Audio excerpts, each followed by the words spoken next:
Welcome to another episode in the conversation series. We have here Tony Verzura and Nick of Blue River Terps, and also Ampersand. That's a separate endeavor, or is it all rolled into one? Yeah, we could dive into it. It ventures out. Yeah, Okay, it's a project that I'm working on. It's a standalone, but it also crosses over when it's under the Blue River fair enough. umbrella. Well, let me just introduce you to the few that may need an introduction. But Tony's been really a pioneer of solventless, and I've been following him on IG for a long time and always been amazed at his creations because they are both creative, but also, cutting edge science at the same time. So I've always been really impressed with your offerings. I've never actually had them, but I've just seen them visually. I'm always like, this is a man that knows about attention to detail. And that we met a long time ago in Vancouver at you had the hotel suite at the Fairmont, and we had a little sesh there and went to some party, I think at Cannabis Culture afterwards. And yeah, it was fun. Nice getting to meet you that time. And then just seeing you online. So I thought I should reach out to Tony. A, I'd like to just catch up with him anyway. And B, it'd probably be fun to do it on as an episode because lots of people would like to be a fly in the wall for this, I'm sure. And Well, I appreciate that, and the respect is mutual. I remember I love going up to Canada. There's like different rights. You guys have federal rights, which is totally different than the United States. this is true. Yeah, they're different paradigm right now. So, a lot of genetics guys in the States, they would like to come on the podcast, but they don't want to come on the podcast because they're also trying to keep their head down and not everybody wants to show their face. And I totally remember those days and have utterly understand, but it's sad because it's so far along in many of the states, but still that federal uncertainty is always hanging over your head, I guess. So. Well, there's just never we don't have anything set in stone. Our industry is always moving, always changing. I always like to say, like, if you're not prepared to change every 3 months, you're not going to make it. And unfortunately, with seeds, as of recently, there's just different bills that get passed. There's in the United States, there's farm bills, and then there's executive orders, and nothing's really concrete. Nothing's like, hey, this is federally legal, federally decriminalized. This is federally okay to sell seeds. And now there's another push to kind of kibosh the seeds, you Right. know, and which is another unfortunate situation. But the climate of this type of industry is extremely volatile, which makes it extremely challenging. The ground's always moving. I like to say, they move the goalpost every 3 years, just when you get something set up and then it's like, okay, let's start over, you Yeah. know. But I was just about to introduce Nick and he just Yeah, he bailed on took us. But off. there he is. But I said, oh, we're getting ahead of ourselves. We didn't introduce Nick, who's Tony's right-hand man. And Yeah, he's obviously, actually Yeah, he sorry part. about that. The dogs had to go outside. no, that happens. And I'm sure you're a highly capable person and undoubtedly a real head. And I know if you're Tony's right hand, you're definitely got your finger on the pulse, of what's going on there. And I've always just so impressed with, watching you grow that brand over the years, the Blue River, and just synonymous with phenomenal quality. It's brilliant.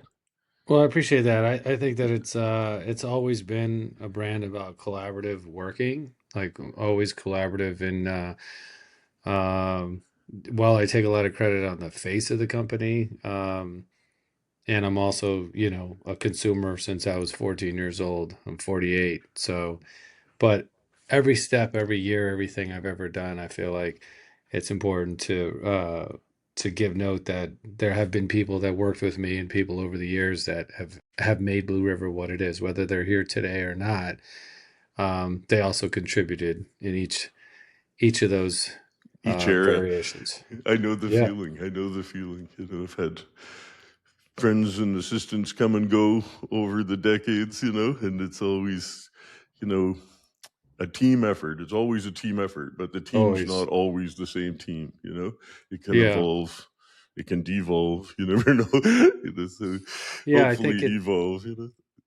I think the staple though that I've always like non-wavering on, and no one's perfect, no company's perfect, but if you have your moral compass set, for uh, what's ethically right for the plant, and you're making products for consumers or for patients, that's always been the same. So the goal is always to try to keep the highest quality with the best pricing, with a solution for patients and or consumers, always putting that experience or that mentality first. And so that's why it's, whatever we're doing, it's always from what would a patient, what's the patient experience like? What does the patient need? What is the consumer's process? What's the need? And so the innovation is coming from maybe solution or a gap in something or something that's not there. I'll never chase something that's, in the world of gummies, as an example, there may be 20 to 30 gummies in each state. That's probably not going to be my first line of attack. If a saturated market of gummies exists, how do we make something better than a gummy? And that may take years to get to the finish line, and there may be a lot of what I call R&D years or R&D products. They get released along the way, whether it's a concentrate or like Ampersand. There's a timeline, and I think when people support the brand, and it's Blue River's been 10 years now this year, I feel like it's sort of like a tech company. You're investing your money in the experience, but you're also helping us kind of evolve and build, and it's constantly pushing for the end goal. And when I think of Blue River, I think of, you know, mechanical separations, advanced mechanical separations, whether that was in terpenes or concentrates. I've always been, I would say, obsessed with getting to purity and using mechanical separation to get to like a super concentrate or get to the max concentration level, as well as not an edible fan, but knowing in the sublingual category. I've always been in that side of things for more than 10 years. So these are two things that ultimately have kind of come to a final product line. So I've created hundreds of products over the years, but when it comes down to like what represents what I'm about or the company's about, it's super concentrates and some form of a oral dissolving formulation. I remember you started with the straight terps. Like that was the first product, right? Yeah, that was the first Blue River. Yeah, it was the straight Blue River Terps, and I remember seeing a collection of them. I think you had in Van, and yeah, it was neat to see that somebody was making the varietal terps, and that was beautiful to see. And then after that, I remember you had a layered product like cheesecake or something. Yeah, the See, in the jar flan. it had like crumble and then like a milky white rosin and then Oh yeah, yeah, yeah. Terps That's on a top or rum. something. I was like, oh, those Yeah, little jars of cheesecake, brilliant. That's brilliant, really. I was yeah. super I impressed. yeah, I appreciate it. I think that those things are all. I would say like the ideas and credit are not just in my own head, but they're from past conversations or experiences, like the terpenes themselves that came once upon a time when Bubble Man and I did Hash Church, and I was a guest on there, and he really was the guy that like, oh, we talked about it offline, and then on camera it was like kind of created the challenge between Horatio and myself, between the two panelists of who could create cannabis derived terpenes. Horatio had his method of using limonene, and I was trying Oh, to right. create a dry vapor steam distillation version, and it was kind of a challenge, really, on the show. And so we had a certain amount of time to come back. I produced them in one way at the time, and they were okay. It in my mind, it was kind of a little bit of a fail tech, because being able to just do like steam distillation terpenes, it worked, and in concept it worked, but then it's back to the drawing board, and how do you invent and create a system that would be more catered to the plant and not damage the volatiles and be able to separate terpenes. So that's how that started. And I created a dry vapor distillation machine that works on a hybrid between like vacuum and and steam distillation, but not in the concept that you're thinking where the steam is like burning hot. You could control the molecules of water and control the vacuum and control the passiveness and control the PSI to be able to pull that out of both plant and like dry sift or hash. So I was doing like both, and it was kind of confusing at that time period. But when we did nail it, I feel like it was one little vial was like you opened up 10 pounds of weed in It the was room. intense. Yeah, it was It was intense. intense. Yeah, yeah. And we didn't know we didn't know what that was. That was a new frontier.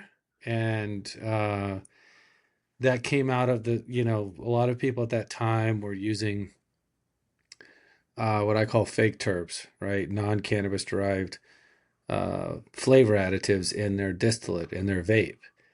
And so there was a solution, and it was, let's remove the terpenes first, then the THC, and then use real cannabis derived terpenes, add back into the distillate, which I did that project for a while in California. And then it was add the terpenes, remove the terpenes from the hash, and add those back into the rosin.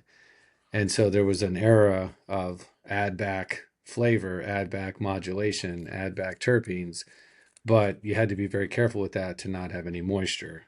And so that those two worlds were kind of going on, and so therefore the tech and the gear and everything had to evolve. And ultimately, we also did not have a lot of studies on just dabbing terpenes, which everybody would buy them and vaporize them. And internally, we kind of discussed it, and I always felt more needed to come out. And I didn't know the health risks of that, but I always said to myself, if I felt something would lead us to thinking that there was health risk, that I would probably pull it. That's not necessarily what happened in this case, but we learned from different studies, having something more, say 6% concentration of myrcene could be a carcinogen. So there was I levels of didn't know. things. Yeah, levels of Interesting. things that you don't want to, in nature where, plants have 1 to 3% terpenoid. So what you're smelling, your nose is like naturally used to a very small percentage. When you get it in the 99%, 98 percentile, you're outside nature. Okay. You're concentrating this, and therefore we have to think about the health risk of what that would be like if you don't re-dilute it. Okay. So there was an era of just people dabbing terpenes, which I did it myself. You, I've never tried it, but people have told me that they catch a lift from it. I don't know. I haven't Yeah, tried it.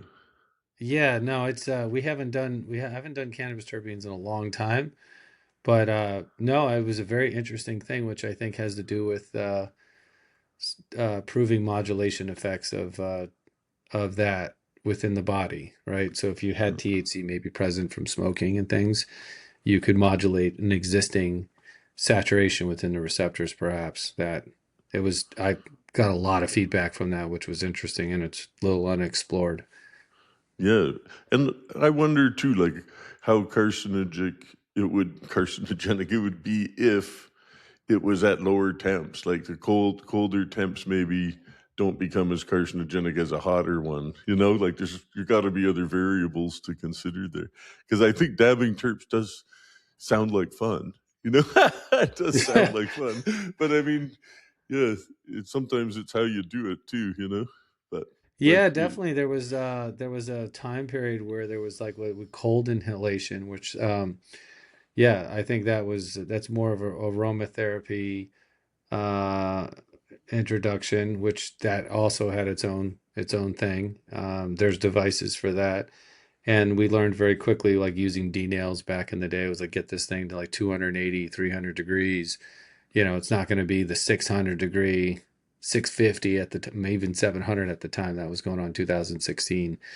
Um, but I mean, these were all like moments in time where something's new and then it Yeah. takes off. We were selling cannabis drive terpenes to almost every country we could at one point. So it was like an unstoppable moment where the Terps were everywhere, and Yeah. Well, it because they're was not not. illegal anywhere, Yeah, there. I mean, you'd probably be the only one that has this story, and after years, I probably could tell it, but um, I tell people when they DM me why we don't do the Terps anymore, but I learned the hard way about the exact legal language with that. So you would think no Where, THC. like, Yeah, oh, no, I'll tell you the story. okay. You would think I'll never forget it, but so there's no THC and there's no CBD, and we're hitting 98%, let's say, purity in our CDT, cannabis drive terpenes. So some people thought they were hydrosols or water. No, that wasn't the case. They were going out, let's say, to 5 or 6 different countries. Some of those countries got upset in the customs department and eventually made it through Interpol. And there was about 17 letters that I received from Interpol regarding regarding these Perfume. terpenes, right? And at the time, that's how I explain. It's an essential oil. It's no different than a perfume, grass approved, plant based, blah blah blah. Then I got another call that was not very good from our government agencies, which I won't mention which agency, just because I don't like even mentioning the Sure. letters, Yeah.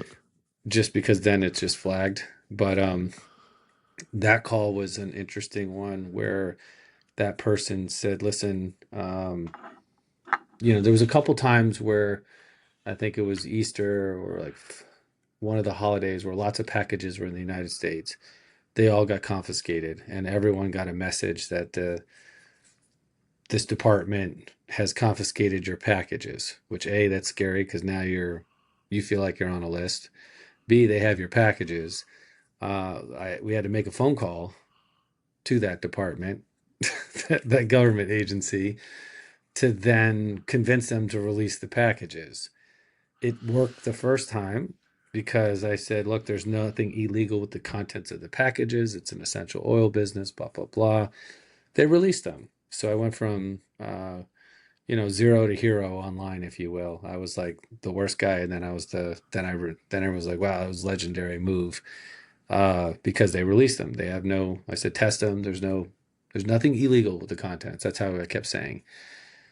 After the Interpol letters, then there was a conversation with a higher agency that starts with a C and an F that then calls you, and there's not really any more games you could try to play. I said the same story, and they said, "Listen, son, an analog." They've quoted it from the. I didn't even know that this was in the controlled substance, but an analog derivative of a controlled substance um, is still considered illegal, Mm. whether it has THC or CBD. Mm. So if you created an analog derivative of a controlled substance that, even though it didn't have THC or CBD, but that array, that profile, it's still illegal. But if you were to make what I call giclées, recreate the profile, let's say a gelato or some variety that's out there, like what True Blue or True Terpenes was doing, um, that was legal. But an analog derivative of a CDT was illegal. Crazy. So, that was not a good conversation because they canceled credit card processing, freezed all assets, and then debanked me. So I couldn't even have a bank account. And this was like 2016 or something. Yeah. So that was like kind of a fuck you. So that's the real story of like why Wow. it just stopped right away. Okay. They just put a kibosh on it, and they just and then if you'll notice, like in that time period, which there was not high risk credit card processing, and then there was all of a sudden high risk credit card processing, and then you couldn't to be able to sell CBD online, CBD only. There's a farm bill, some other things that came out, but this is early on. This was like 2015, 16. This is before things kind of came into play. But yeah, they debanked me, and that was Painful. you hear about that, but like you can't open a bank account. You put money Right. in, a week later they write you a certified check and say get the fuck out. Painful. Yeah. Painful. Yeah, I Yeah. think that's hard to digest for a lot of people, even just to comprehend how painful that would be. That's just a nightmare scenario. Yeah, I would say a lot of looking back, I think a lot of the innovation came from uh not only the legal uh now the map isn't there legally, but when you're treated as a second-rate citizen or not as a citizen, and you no longer really have these rights, but they're not pressing charges, you fall in this weird pocket. Um, from that point, every time I come to Canada, I go right to secondary. I don't even, it's not even something that I think I'm not going to go through. Yeah, you just expect to after I a just, while. let's Yeah, go. Here's yeah, my yeah, yeah, phone. Here's everything. You can't clear your phone with Canada. yeah. I know the Uh, routine. Jeez. yeah, no, it just changes everything. So there's just not only was there challenges of everything else and not being able to have a bank account and cash businesses, and in the United States you have 280E, so you can't write any taxes off, you can't write your employees off, you can't do anything. They just handicap you. So people wonder why brands can't make it. It's not necessarily they don't have a good product or they don't have a good No, it's team. just It could rigged against them, the system. The whole system's Yeah, rigged against yeah, yeah, everyone. yeah, yeah, yeah. Even the big companies, like they got to play different games to survive. And until there's real like legal change, like policy change at the federal level, it's never gonna happen. It's gonna maintain its shit show status. Yeah. Yeah. Anyway, I Pros have and nothing cons but of it. respect for people that can keep it together under those conditions. And you said you've got into 505 dispensaries now? Yes. That's So a it's huge it's number. so considering that was 2016, fast forward 10 years, I kind of was forced into um I guess Blue River representing, I would say, culture, right? Our community and culture, where I'm a hybrid, where I support the traditional market as well as the legal market. I kind of go, my mind is like, that's where I came from. So Sure, you remember the I'm not roots. one of those people that makes it and then like turns my back on it. In fact, like I would say with Yeah. what we're doing with Ampersand might be even fueling it.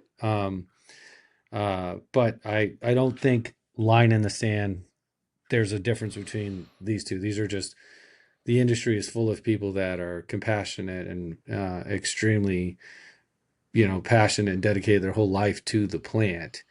And there's talent and skill level there that ultimately you could stay in the traditional side, or if you want to get in the commercialization side, you're going to have to think about a real job, working for a company. Which company do you work for?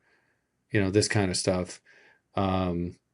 But the brand itself, when I think of Blue River, is like culture, community, innovation, and so I fell into this like kind of niche where it's really about creating a product, a demand, representing a quality, a standard, and then implementing an SOP, a standard operating procedure, or an MOP that has then a QC with it, a QC guide, a style guide, and then using our platform to help uh, licensed manufacturers, vertical operators create the product, but also know how to present the product, how to sell the product, how to price the product appropriately. When there's mistakes, good brand partners, and all of us could say, hey, man, we could do better. And good brand partners will constantly try to do better. Brand partners will try to sell it differently or disregard everything that's in your contract or whatever you're doing. And so I think this niche of like licensing, say, technology with a brand, and either you have with on its own is probably a dying dinosaur. I don't see a lot of new companies emerging saying, "Hey, I'm going to license this out." There's a few of us in the United States that have done it. They carry something with it. Like 710 is a respectable, good company in the United States. They carry genetics with solventless products. They may have started on the BHO side, and we all kind of started in Colorado, California. They're one of few that can do a licensing deal where they have the same kind of mentality. Here's our genetics. You got to grow them a certain way. You got to make this a certain way. They have the same probably struggle with each state. This is what we have to do. If you don't do it, we pull it. We pivot. There aren't that many brands, I think, in the United States that can do it that way. The rest of them are got to do it, vertical, or you have to do it as a craft brand on the medical side, or you just stay on the traditional side. Keep your quality high, keep your price high, um, navigate it that way, because there's really no different than 20 years ago than today. If you're on the traditional side, it's the same risk, same mental thought. Mm-hmm. You know, there's it's just there's federal guidelines and sentencing guidelines. So if you pay attention to them, you know, like 10,000 grams, 10,000 clones, 10,000 pounds, these are minimums that you would have federal sentencing. So if you're not in the federal guideline of like what that minimum is, they don't go after you. Then it goes to the state. Then you got to look at the state laws. And each state's a little bit different. Some states allow you to have several ounces, and you kind of need to know the laws to navigate, which makes this very challenging. Yeah, you're playing a lot of different rule books down there. It's craziness. So, Nick, you do the SOPs regionally. You help everybody design what their program is going to be. Yes, I work alongside with Tony, and not only coming up with the SOPs, but also the implementation and the follow up and troubleshooting with all the hash makers. And um, uh, something that we come to learn this past year is that elevation really plays a big difference in hash making. So some of our labs were like in Florida, that's 100 feet above sea level. uh, Everything's relatively standard. Whereas if we go to our lab out in Albuquerque, New Mexico, that's over 6,000 feet above sea level, we have to adjust pressures and temperatures a little bit. Yeah. Very So, interesting. Yeah. and I would say that Nick helps oversee all all each state to get into 500 different dispensaries. That means you're working within each individual state with a operator that is also operating differently. So I think the experience that I have helps with this in the sense that there's outdoor, there's greenhouse, there's indoor. Well, within those levels, what kind of medium are we going? I asked all these questions that have nothing to do with the hash, to the operator. Like, why are you asking about my medium, my lighting, my genet? Like, I'm like asking all these questions. Like, all this matters.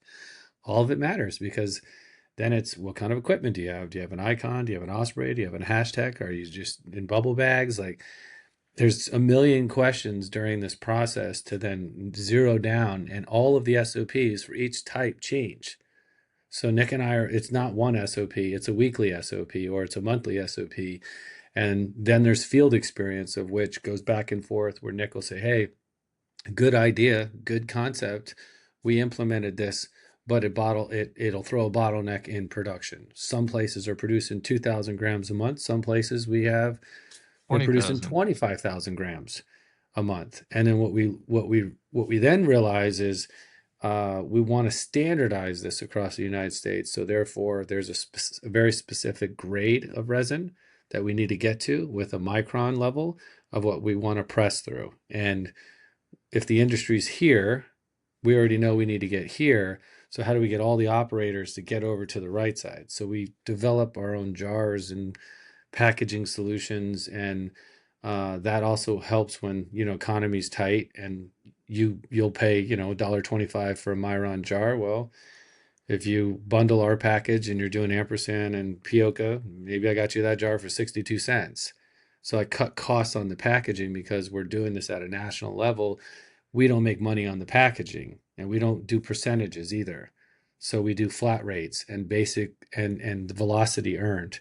So that's kind of how we've built the brand is, having different solutions, not just the product line, the marketing, the support, the platform that we have, but also helping with sales velocity when you follow all these things. And if you don't follow them all, your velocity is going to fall off. So if you decide to cut corners and not grow the right genetics and not wash it the right way and do full spectrum instead of a premium select and just start cutting every corner, well, the quality is going to go down. And then guess what? Your velocity is going to go down. And so it's challenging when we have literally every single state has a different grow, a different processing machine, different everything, and we got to standardize it. And so, especially between, I would say, the outdoor and the indoor, and this idea with consumers still hasn't like resonated with them, and there's pros and cons with it. There's a conception, I won't say misconception, but there's a conception that uh, that maybe indoor is better than outdoor, right? And we could argue this back and forth, but I can tell you from the resin standpoint, what you see from, as you know, what you see is you're going to have a higher spectrum of light, and if you're growing soil and light, and the sun is going to give you a lot of different things that you're not going to see from the indoor. I see a big increase in flavonoids, esters, and different things that play an organic, like they're organic compounds that play a role in flavor and color in the process of making hash and making rosin. And so you may get a cleaner, lighter looking, higher testing, maybe standard resin or rosin from the indoor, but you may be losing a little bit of flavor depending on how you grow. So if you're Yeah. not doing indoor living soil, LED with supplemental lights, with augments and different things to dial it in perfectly, which believe me, a lot of people are not doing that at commercial levels. Uh, then you've got to understand the resin and you got to understand how to get to that end product. And ultimately, it's all comes down to yields. What are we taking out?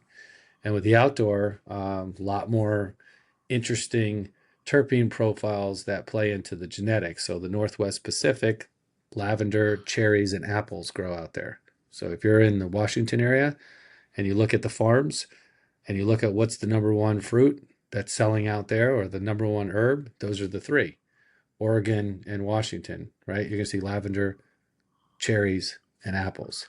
Get down Interior to, BC too. There's right? lots of lavender And farm then right near me. that longitude, latitude, the height, elevation, microclimates, where the bugs are at, this kind of thing. Same thing that plays in Jamaica, Colombia. You move down the coast, you get into California, you see a lot more things like oranges, strawberries, almonds. You look at what they're growing. And then there's only two places in the United States oranges grow. So where do you think the highest limonene, D-limonene is going to be? Well, that's why there's certain varieties out there in California that you grow outdoor in New England. It's not going to have the same terpene profile as out in Cali. So all the fruity, candy, orangey, they punch through a lot more, but maybe you're going to get more of the, diesel, garlic, sage, onion, like different kind of flavors out in the Northeast. Mhm. And so having the indoor and then how people do indoor and how they grow and cultivate changes everything. Are they in high pressure sodium? Are they in LED? Are they using plasma? Are they using supplemental? Are they in Rockwell? Are they in cocoa? Are they? It's everyone kind of has this thing, and then you look at how the businesses also attack the grows. So not knocking anyone, but Athena or Advance, these companies have penetrated and standardized, if you will, a lot of grows that are out there from a commercial standpoint. And so someone might be in cocoa, they might be in uh, Rockwell, And if they're, most of them on a commercial level are using salts. I mean, I would say 95% of everyone commercially is in some kind of salt based, whatever the brand might be, and they do some augmentations or they do some other, add-ins to try to create that. And when you dive in deep and you see, okay, this person's on 3,000 lights, and they have a harvest schedule that's booked out for 2 years, um, you kind of understand that like mistakes in production have significant and catastrophic um, financial repercussions to an organization. And so for those that need immediate control and need to immediate response from the plants, I certainly understand why someone would have 12 components of a salt mix and different mixes in. And with, I mean, computers are sophisticated these days, so they can dial in exactly what's going on, what's happening with the plant. It's a lot more control. And I see a lot of healthy resin grown that way.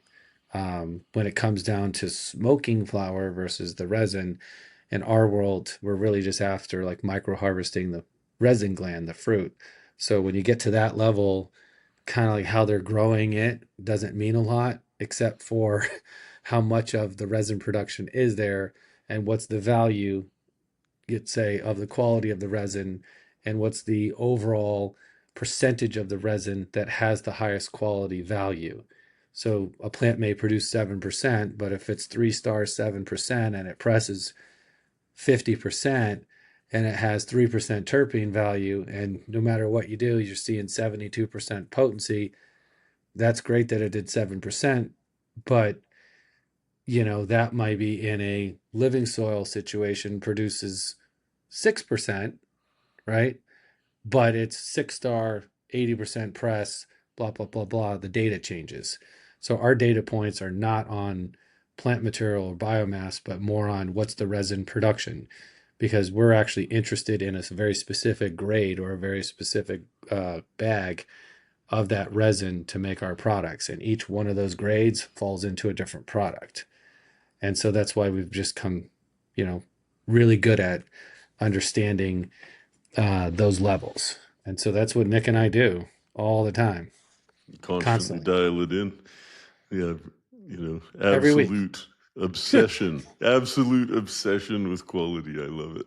Well, It's beautiful.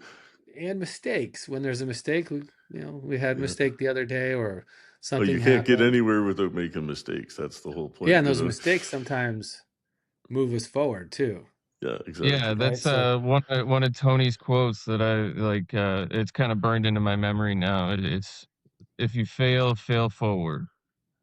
Wise, Always fall wise. forward.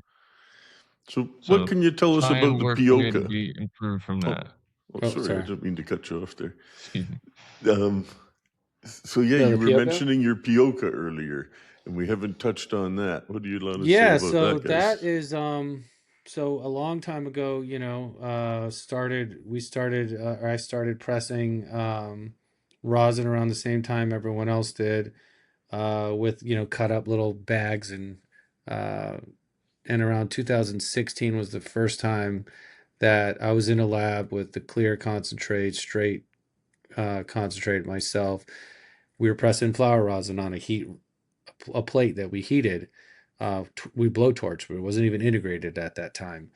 And I'll never forget it because there was a blowout on a flower rosin. Matt reversed it. We instead of repackaging the whole thing, we just kind of reversed it inside out and repressed it.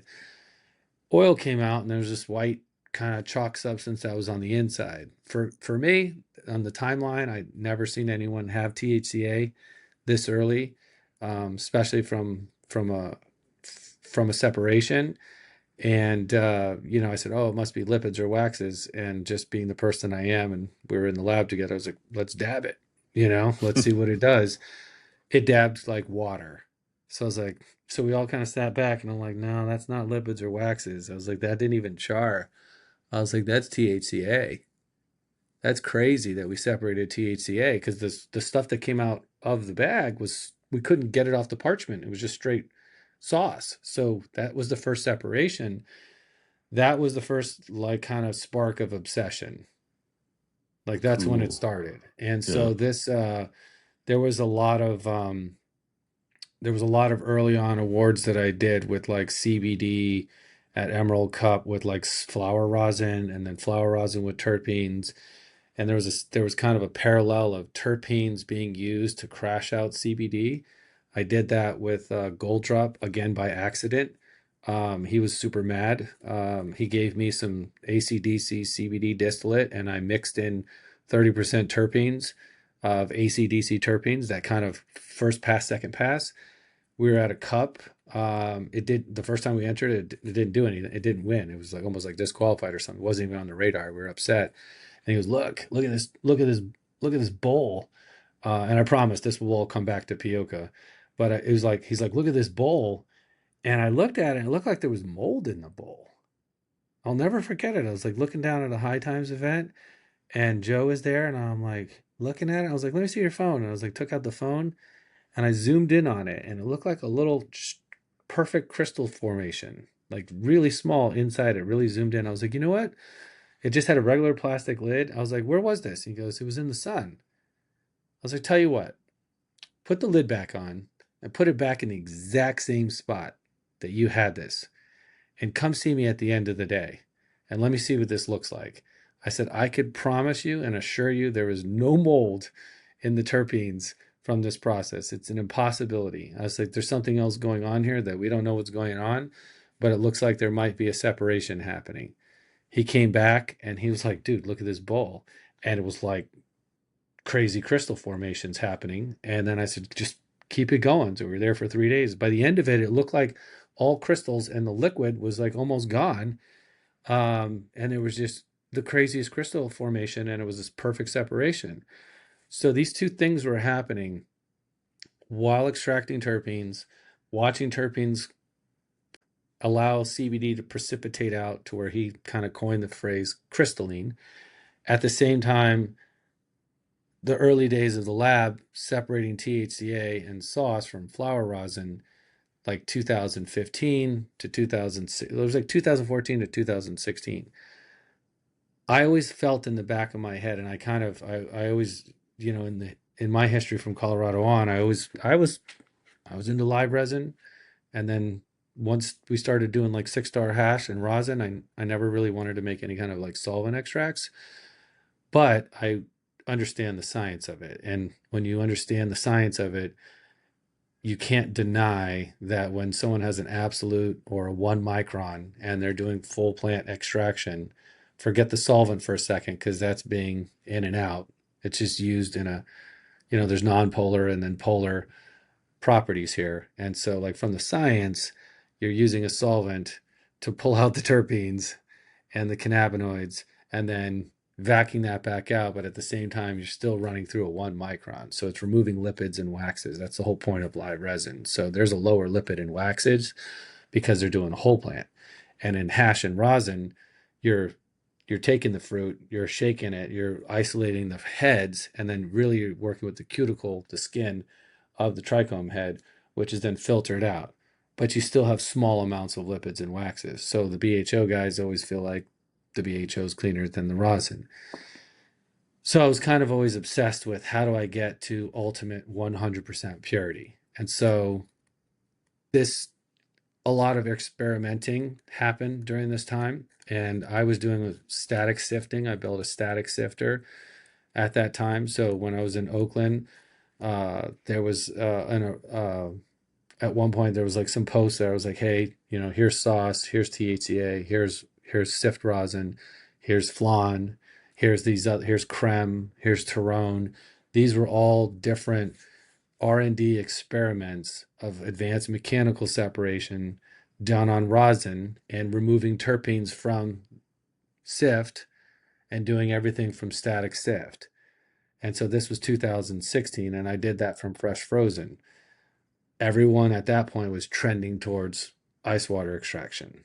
So I was in the non-trending zone.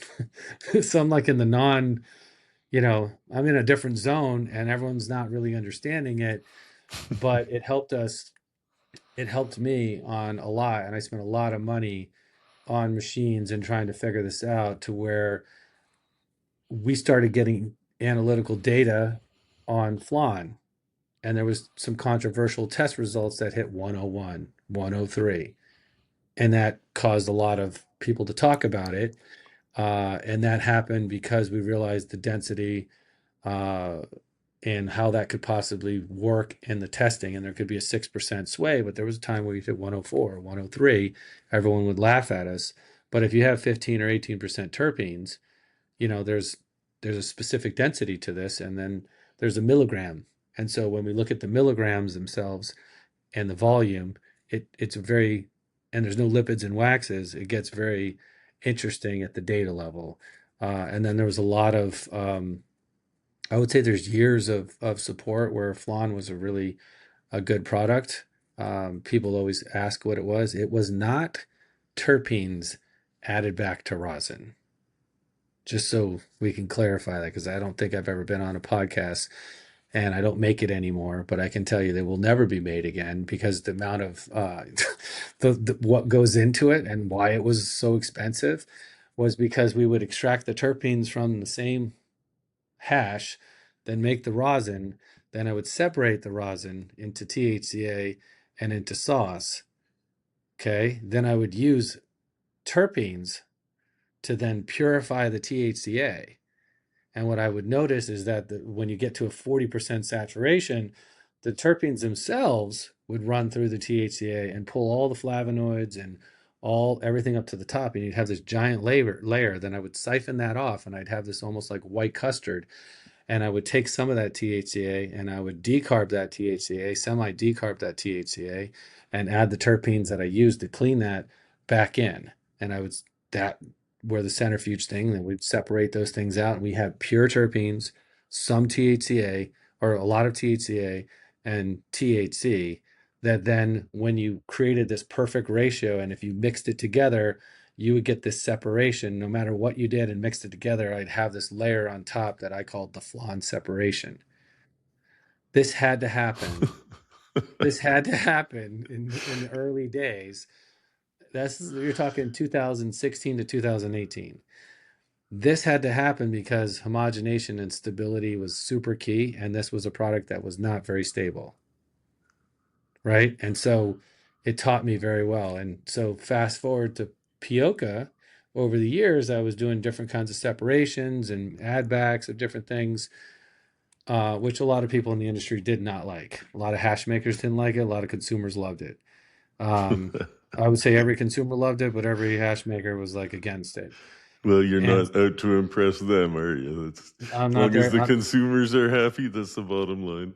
Listen, if I always compare it, I was like, if I was a DJ, I'm not playing for myself. I'm playing for the crowd.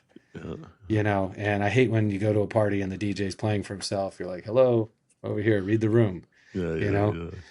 yeah. So Pioca, fast forward, was a conversation that came about from P, from the ASOP mob. Got introduced to him from another partner of mine, and he was like, hey, he's a big dabber. You guys should, talk. He wants to do like a hash project as a artist. So he's a producer in the ASOP mob.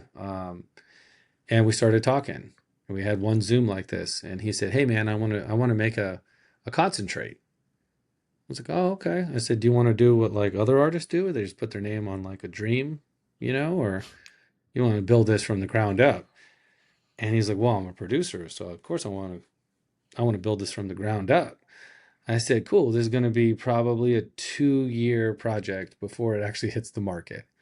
And he was like, really? I was like, yeah. I was like, how long does it take you to put out an album, a track with the group? He was like, oh yeah, years. I'm like, exactly.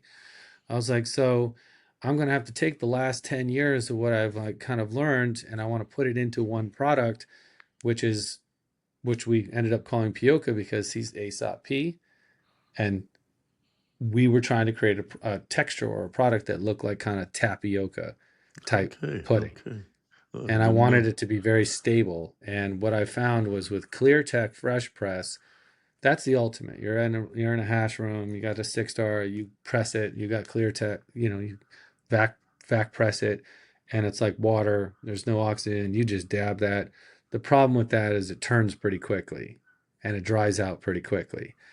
And so I wanted to create a combination, sort of like what we did in the past, where we only select, so Pioca is only the first wash. It could be first to third wash depending on the resin of the 90U, right? So it's a premium select 90U, of which we then do a ClearTech fresh press through a 5 micron. So we take the highest quality resin gland with the smallest possible screen size. Today, there's other presses and other projects I'm working on where it can be under 1 micron. So I'm not saying it's not possible. I'm just saying today at the national level for Pioca, at least we're pushing the 90U first through third wash only and a 5 micron to just start the process. So Wow. there's a percentage of Pioca that is just that. And it's important that we keep that baseline because that's the glue that kind of holds this all together, but we want to be able to preserve that. So then there's a separation of terpenes and sauce and THCA, and then there's a recrystallization of the THCA that also happens in a much different process than the past. So if I were to compare like what's on the market, jams basically take live rosin, they put them in a jar, they have some pressure, positive pressure, 106 degrees, or they flash heat it and do this with 140, 106 degrees to try to create a jam of which the THCA within the jar will kind of crash out and look like crystalline crystals in it. The problem with that is it's weeks and long-term exposure to heat. And you don't actually do anything about the overall purity, the overall potency. And so with Pioca, the goal was how do we get to 98+% purity, keep room temp stability, while also being able to create a multi-texture and having a balance between ultra potent, right? Super clean melt, but also maintaining that kind of ClearTech live rosin.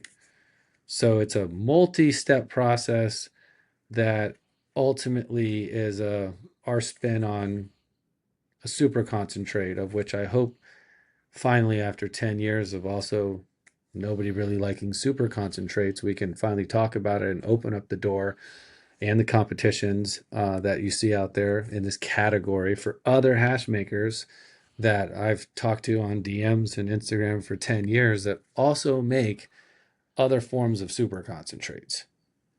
So there's a lot of those going on, and you could look at like thumbprints and you could look at some of the things that exist as possibly falling into that category. Because when you have multi-textures or you have, a change in the original rosin. So if you go, there's hash, there's rosin. And then if you're changing that, now you've moved into a super concentrate. And the industry needs it, in my opinion, because it's an art form. And so between what I'm doing and what P brought to the table, we created this like hash art project. And then he created a track that was licensed through Sony. And we brought on a VJ from New York that when you buy the product and you get the box, there's a little code on it. I'll show you. I got one right here. Here we go. And we had Louis Belt from Miami, who does a lot for Major League Baseball. But ultimately, when you look at the code that's on the front here, there's an audio visual experience. So Neat. not only do we create the super concentrate, you take your phone out, which a lot of people don't realize. You go to your photo, you zoom in, you pull up the secret page, which then tells you about ASAP, and it gives you a breakdown of this video. So it's as you're taking the dab, we wanted you to have this audio visual, why we called it kind of a multi-dimensional experience. So there's visual Fantastic. art, there's music, there's hash art. It's kind of a first of its kind. I And love it, man. yeah, we put everything behind that. That's just, I love the final product. And I think that it's super clean and it's super strong. And I'm not really outside of Florida. We're not really doing live rosin anymore. We're just everything's Pioca and everything's Ampersand. Mainly because you can't actually make money. Neither can any of the operators if they just focused on making Pioca. It's just not something that you're going to make money from. We have an overall loss of probably 15% when compared to normal live rosin to get it to where it is. Wow. So it's actually lower yield, but that's where Ampersand kind of came in and said, okay, if I'm going to use the first wash 90U or even up to the third wash, depending on that resin, or 73, it really depends if it's 5 or 6 star, I'm then going to use every single thing else into Ampersand. So for us, it really just falls into two categories. It's really full spectrum oral concentrate, this oral dab, or super concentrate at the highest level. The vape, I work on vape projects. We have different vape. There's different vape hardware out there. I have 4 different vapes from different vendors on my desk. Always in the hunt, like everyone else, for the perfect vape. There's always room for improvement in the vape world. There's always a lot of scrutiny and tariffs and other problems, I think, with vape devices in themselves for businesses with cash flow. And you're either going to be into vape or you're, going to focus your cash flow and other efforts into other things. And I think with super concentrates and ampersand, it's a good 1-2 combo. But we also do vape as well, but it just really depends on the operator if they have enough biomass. Otherwise, you kind of got to pick and choose. And sometimes it's just ampersand. Okay.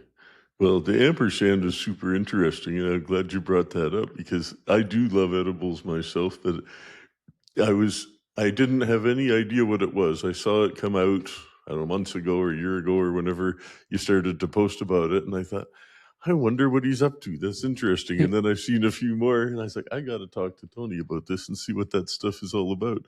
And I love the oral because as we get older, if we've been hitting it hard, our lungs are tired of it, and you feel it, and you just think, okay, well, I'm not ready to totally give up, but I got to ingest a little more without inhaling it. And I'm always curious about, if clearly like tinctures are nothing new and stuff like that. But as the ampersand kind of fills that niche, but with something different. And I'm happy to hear you tell everybody what you told me about it yesterday. Yeah, I think there's, you know, I would say first and foremost, like this, there's a timeline and it's not like I think a lot of people, again, consumers love it. Hash makers in our community, without trying it, have assumptions, right? And all I can tell you is there's a timeline in my life as a patient and someone who started in 1996. And there's a very specific timeline that I've been in the sublingual space for a long time. The first time I won the first CBD concentrate award in High Times with a sour tsunami, got some seeds from Ringo, our group in Colorado at the time, was fortunate enough to pop and got a 3-to-1 CBD to THC, and we won a concentrate award. At that time, I was in a wheelchair, so a lot of people don't know that. And I had like this thing called Super CBD, big banner in a wheelchair. Everyone thought it was crazy. This was like 2000, maybe 12, and it was all patients and caregivers back then in Colorado. And from there, we had BHO oil, right? And there was either CO2 or BHO oil. And we started putting those into syringes like everyone else. We started putting them into capsules. We just took that oil after we won and we started giving them to patients. This was like Charlotte's Web era, same time period. Friends with that family too, and they had this 18-to-1, and then that whole 3-to-1, 18-to-1, who can get the highest CBD, because we realized very quickly in Colorado that there was something here with this like raw oil, because we weren't decarbing it then either. So it was just straight oil. And we started giving it to cancer patients and different kinds of patients with all kinds of ailments. And we noticed, you could take more of it. It didn't get you high. Um, and I had at the time created a like database where I worked 7 days a week with patients of different ailments. And there was a woman where I started saturating with. I tried everything. When someone comes to you with cancer, breast cancer, and she's tried everything. I started to track how many milligrams of what was going into each patient on a platform, an EHR platform, so we could kind of control the patient data and we could look at this data. And what I noticed in the pattern was that I can do 1-to-1s and 3-to-1s and THCA and non-actives and saturate the body. And that person was every month tracking, cancer cells and progress in the body. And a lot of patients went into remission, which sparked the interest of a co-founder of stem cells who came from Canada, um, Dr. Brent Reynolds, and we became friends. He visited me. I didn't know what kind of doctor he was. Well, I'll never forget this moment in our greenhouse in Colorado. He had a sweater on, and he didn't say much. He just asked for all my data. I shared, I shared it with him, and I said, are you familiar with cannabis? Um, and he said, well, I've got my, at the university, I did a lot of work with stem cells. I've got a natural 5-way natural compound I've been working on with herbs to help kind of slice and cut cancer cells. And he was kind of explaining the science. And he lifted up his sweater and he had like the Canadian red, symbol, but it was a cannabis leaf. So I thought it was a good gesture. Like he wasn't smoking, but he was just kind of like, I believe in plant medicine, and I'm wearing this shirt today as a gesture. And I followed him back to his lab and learned, saw like multi-million-dollar microscopes, and he was making his different things in different like liquid form.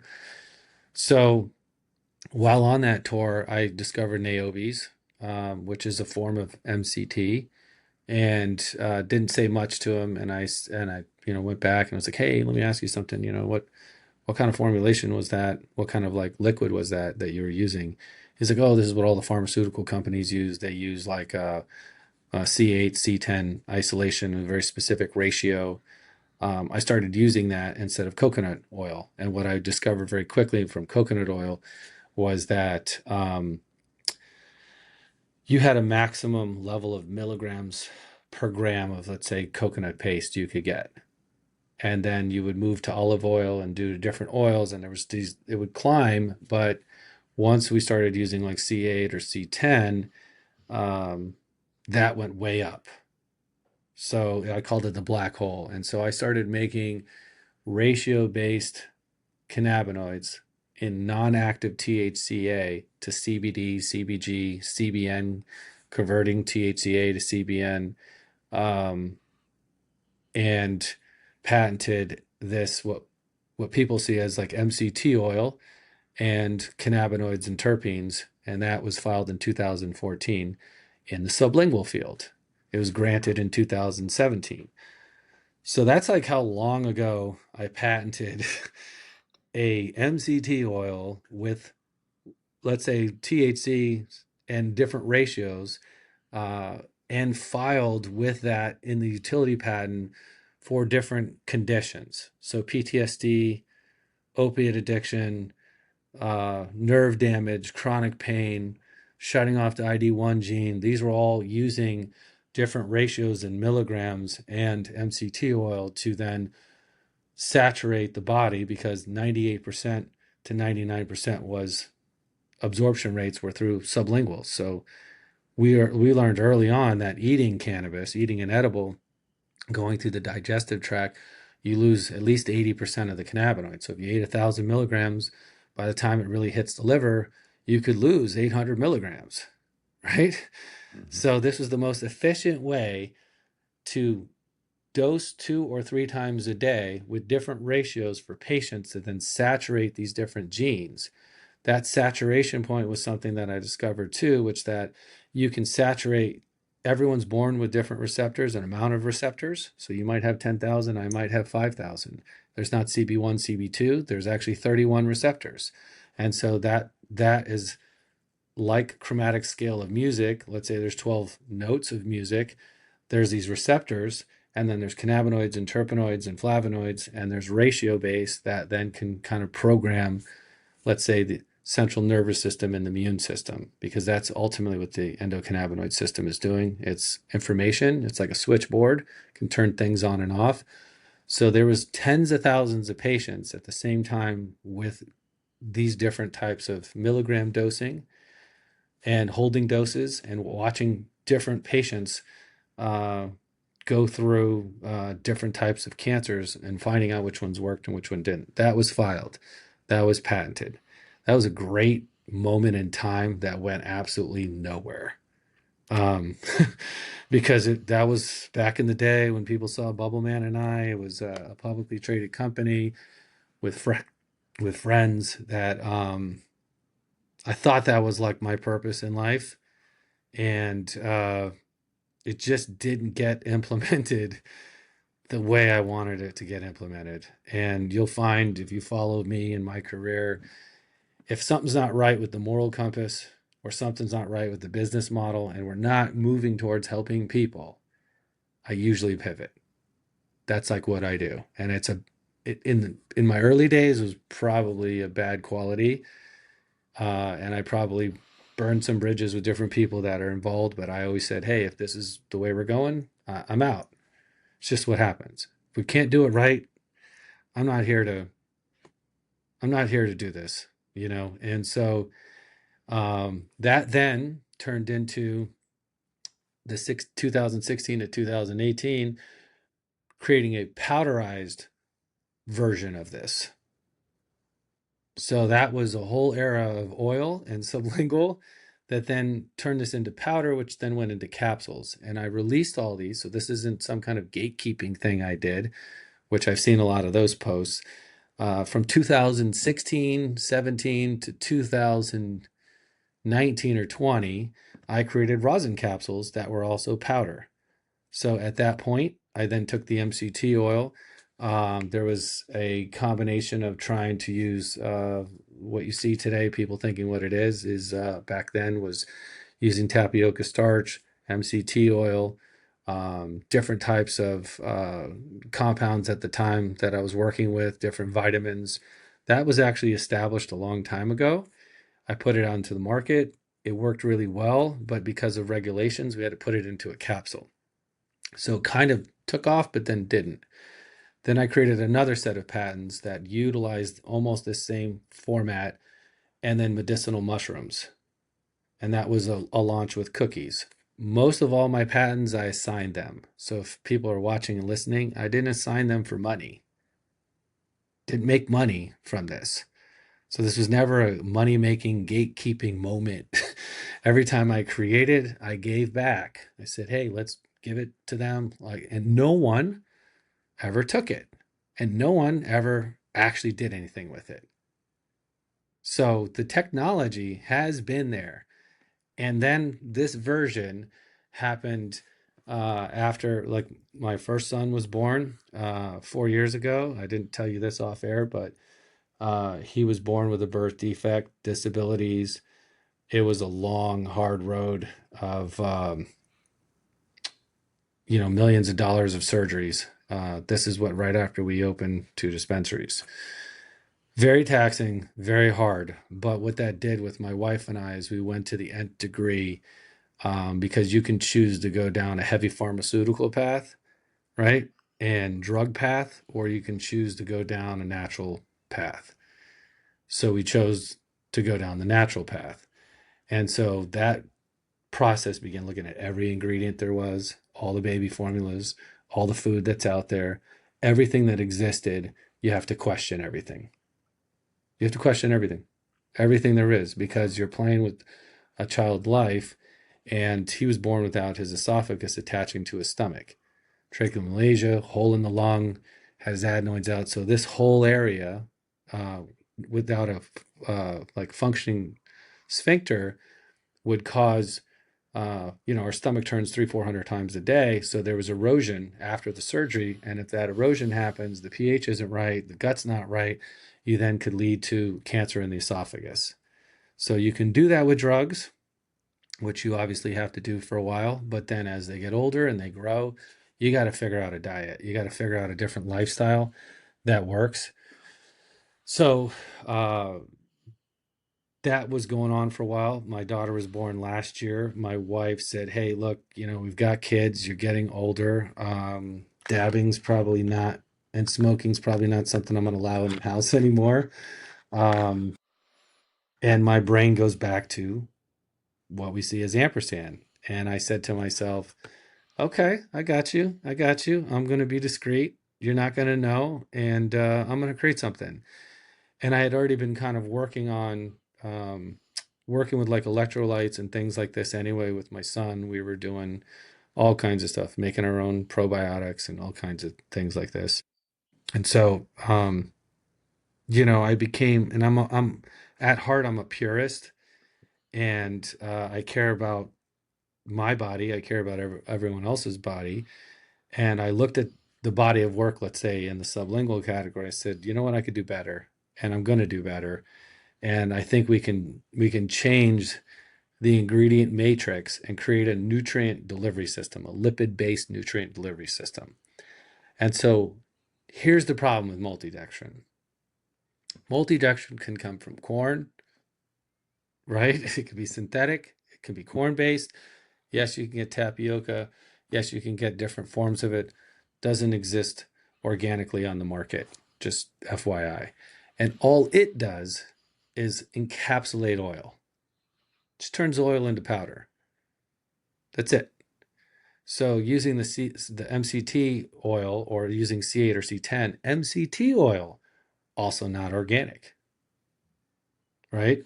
So those things can be derived from palms, they can be derived from coconut, and then there's an nth degree to understanding that. And so also with multidextrin, you got to be careful with that. So if you encapsulate, let's say, an MCT oil and you're encapsulating a rosin, now trapping water, moisture at the same time. And if you try to incorporate any kind of fruit or freeze-dried fruit or electrolytes, all the stuff that I'm seeing online, it gets kind of scary because now you're making a home-based concoction that could breed yield, that could breed mold, yeast. There's different things that can happen when you think of what you're putting together. And so there's some misunderstanding with the website and like people just thinking that you could just throw these things together uh, and somehow like it's just multidextrin and rosin or multidextrin and MCT oil, which is the farthest from what it is. And so today people don't want to read. They don't want to go to a blog. They don't want to read the in directions. They don't want to read the ingredients. Even in the bags of ampersand that we have, people still ask, is this multidextrin? And the ingredients are right there on the bag in the market. So just turn the bag over and read those things out loud and understand that. But what I can tell you is that in this process and over 8 years of working with this, one thing I knew for sure, as an example, all right, was this is a sour watermelon. Okay, was I wanted to create it vegan. So I wanted to create something plant-based. I wanted to create organic. I wanted to create vegan. I want FDA registered facilities. I want CMGP. I want standardization. I want to be able to have COA testing on the entire product and individual ingredients themselves. And with an FDA registered facility, you have to do every ingredient and the batch ingredient and keep that for 6 years in a retention room, untouched. Just FYI. Like this is why it's important for public health safety, for one, to have that. Secondly, we then need to recreate how we make this because the recipes and things I've seen out there, having like 75 grams of multidextrin with 10 grams of rosin and 10 grams of MCT oil is just going to boost glycemic index, blood sugar, and you're just injecting like a corn-based, you know, in my mind, kind of a corn-based synthetic encapsulator. I didn't want nano and I didn't want MCT or I didn't want multidextrin. So what we had to do is recreate how we process these things. So creating an organic coconut-based oil and coconut water, all being organic, and then breaking it down like this mechanical separation, if you will. So having the right amount of C8, having the right amount of C10, and then the vitamin D3, which is also a part of this, is how we communicate, if you will, the pathway through the lymphatic system.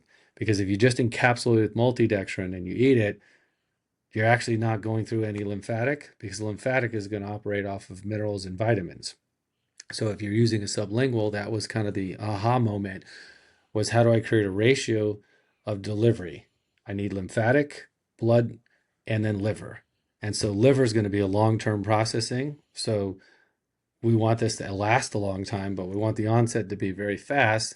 But the body has to think about it, and the ingredients have to be pure so that the body says, oh, I see vitamins, minerals, electrolytes, no anti-caking, no surfactants, no co-surfactants, no synthetics. It has to be natural to the body so that it uptakes it quickly. And so we make the oil, the carrier oil, in-house. Vitamin D3, also not organic. You're not going to find that. And so that had to be plant-based. That has to be organic. And so when you have that very specific proprietary combination, which took a long time, now we have an oil-based lipid carrier of which we can put any extract in there, not just THC. And then we have this powder ingredient of which is also processed in-house. So that's using fresh organic juices and combinations of juices that we create, organic coconut water. These things, there's no electrolyte salts or powders or anything added to that. The website we kind of talk about that in a little bit, but there's a reason why, to keep banking and to keep credit card processing and to keep shipping legit, it needs to be in the category of an electrolyte powder. So there's a lot of terminology on the website that says electrolyte mix ready powder, because that's the classification which we need to stay in to be legal. Otherwise, they shut you down, which they already did, bank and credit card, the first round. If it's a nutritional supplement, cannot export it. And then you have to fall into the FDA category, and then you have to go through the FDA. So that's why we're in the FDA facility, because yes, that is the plan, because we have other plans for it. But ultimately, it's a matrix. We're developing a plant-based powder oil combination of which, when you deal with fruit and when you deal with coconut water and when you deal with like vitamins and they're plant-based, you have to be able to stabilize them, and you have to get moisture out, and you have to have the right pH. And so the only portion of this that falls into what you would consider a multidextrin category would be the cassava root, organic cassava root, which then gets also modified in this process to be way lighter, which means you need fractions left to stabilize this.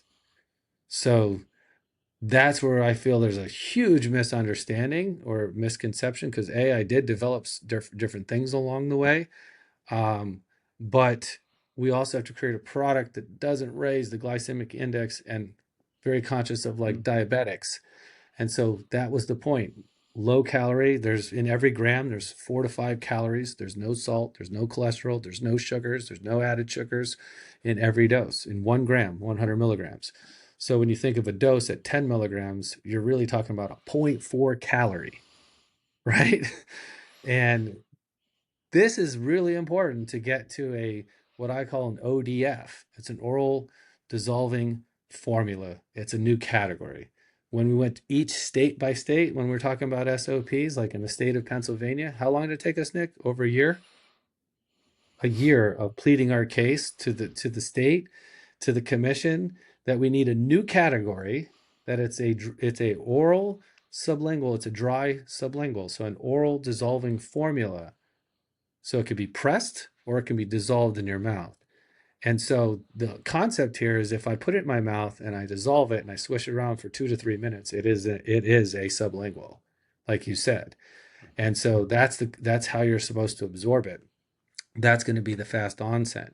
And so there's a very distinct difference in this formulation that we have. And yes, I could have not given it to the people, and I could have just licensed it out to every licensed operator across the world, but I did a simultaneous release. I've licensed it out as a Blue River Ampersand with those operators, but we also sell, a 30-gram kit and a kilo kit for every single person that's at home, Yeah, that is every so patient. cool. That is so cool. When I saw that you were doing that, I remember thinking, damn, I would try that. This looks good. I'm gonna Because have we to get through the order some. bullshit. We don't Yeah, have it's the paperwork. We've yeah, certified all our batches, nutritional panels. We've done the COA testing, but like people, you know how many like amazing DMs? We've probably today probably almost sold a 500,000 grams already since wow. December of Congratulations. last year. Well, it's And the such a DM, novel thing, There's nobody, you have no competitors there. That's such an interesting space, that ODF. yeah, well, and again, I hope it encourages other people. And I've seen 3 or 4 kind of brands that are, I wouldn't say knockoff, but like trying older formulations or trying things with, like I said, with the multidextrin. But at the end of the day, that also is okay. It's Mhm. not, I'm not trying to compete with it. I'm trying to open up a door, because I do think from patient and consumers, like, let's get away from the nanotechnology. Let's get away from surfactants. Let's get into creating this. Now, to create it at the nth degree that we did, it takes a lot. It takes a Ooh, lot of your time and money, and to can't make sure imagine. that we have public safety involved, and the COAs, it's $3,000 every time you create a batch. So when we come up with 4 new flavors, I got to do crazy testing, continue testing, and it tests for years.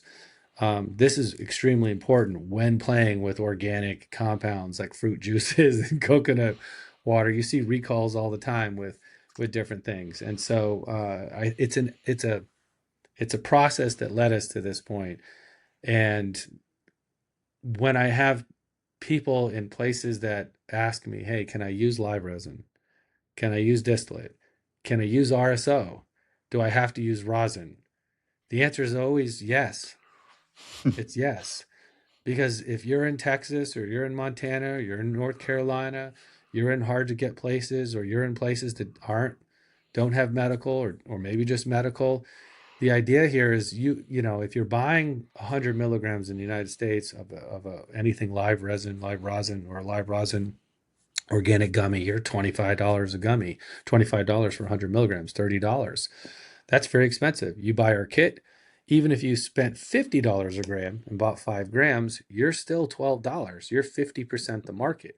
If Mhm. you make your own rosin, or you're able to source it for less, you're $8, $9 a gram.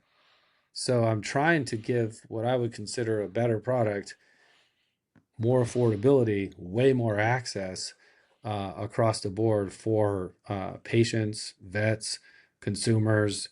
If you're on the traditional market and you wanted to take, your full spectrum rosin, and you're making amazing hash and rosin, and you don't want, maybe you're not making a vape, or you're making gummies and it costs a lot, or you want a different product. There's a lot of people in the traditional market buying, kits from us and That's super doing cool. whatever. I'm not here to police what people do post purchase. that's that's so. I feel like this is a. I feel like if someone had, if identity, if the two things, like I said in the beginning, identify like what is Blue River or what's Tony, what do I identify with? It's these two categories the most. And while I've done a lot of work in vape, that's just a technology. This is a process, and it's a culture tied to the process. And both of those products, I feel, those are our one and two. Yeah, those are 2 products I use every day. I'll either do Pioca or I'll do Ampersand. And then developing these, formulations for pairings of strains is like where I geek out on. And that's where our guys, in the facility, like I have another partner that I'm like, I come back to him like, hey man, GMO is a tough one. This burger is tough. This OMG burger. I'm like, we got to get this garlic funk body odor. Like, this new one we got coming out is a black truffle rosemary ampersand, which is like, you smell it. It smells like a churrasco steak with truffle fries, and you eat it, and it's like a buttery version of that, perfect for those types of varieties. And I think this is where people are not understanding, when it's like we're making profiles for what's in the market or what's to come in the market based on what the trends of the genetics are, uh, and giving us a solution for guys like us that want to smoke less, but want to feel kind of like we're smoking, like we're dabbing, kind of You like an want to edible. enjoy It's the like, flavors still. You want to have yeah, that sensory experience. Like you can get off on distillate and gummies, but there's no varietal character, you know? yeah, Whereas the ampersand, it's still a reflection of what it came from. So I think that that's what I found. You know, I've seen some different edible products or beverages that are, you know, specific cultivars, but I think I hadn't seen anything like ampersand. That's just really so unique. And it's always great to see and talk to people that are doing original work. And you've clearly been, you know, so devoted and inspired, even on a family level, to pursue this deeper than most by a long shot. You know, it's really I impressive. appreciate that, Yeah, really impressive. well, and I don't really get to, we're moving so fast. I don't really get to go on podcast and talk about all this. So when you reached out, I'm like, you know what? This is one guy on one podcast that I respect. I respect your body of work, and I respect what you've done. I feel like it all starts with the chemotypes and the genetics, and the people before me that went in, that, you know, traveled the world, collected seeds, understand the breeding. Without the breeding, without that knowledge and the breeding, like I can't do what I do. And the reason Yeah. why it's ampersand, it's us and you. You know, like we're I supposed. appreciate your appreciation, man. It's very kind. That's the And brand's always been about that. We've never been a vertical, like this is our genetics, this is our stuff. It's always been, this is our technology. Can we help collaborate and tell your story?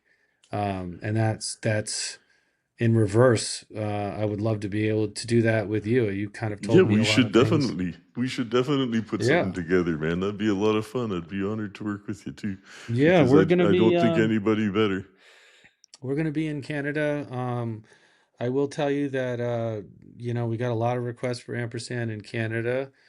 We picked somebody that right now, from the kit standpoint, it's a lot more efficient to send a lot of kits to Canada and kind of have one person centralize that.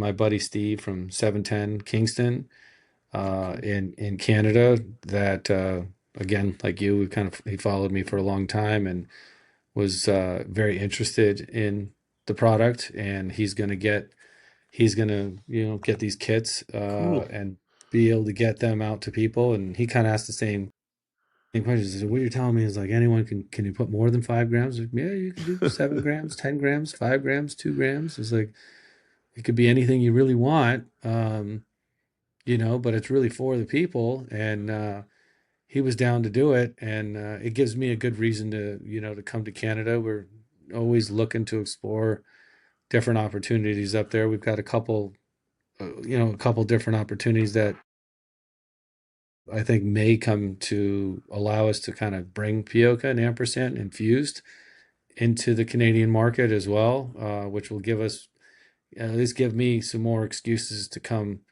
up to Canada for not just events, but um, just social kind of dinners, gathering. Sure. Come, Well, my guest room's always open. If either of you guys get up and to I'm gonna take the you up on Okanagan, you're welcome that. to come.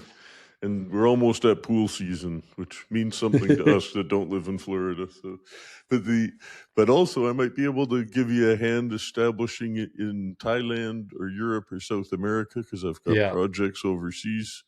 I do most of my stuff overseas, actually. In Canada, I'm just team homegrown right now, and yeah. happy with that. You know, you feel like, you know, just getting back to backyard bud and dry sifting it.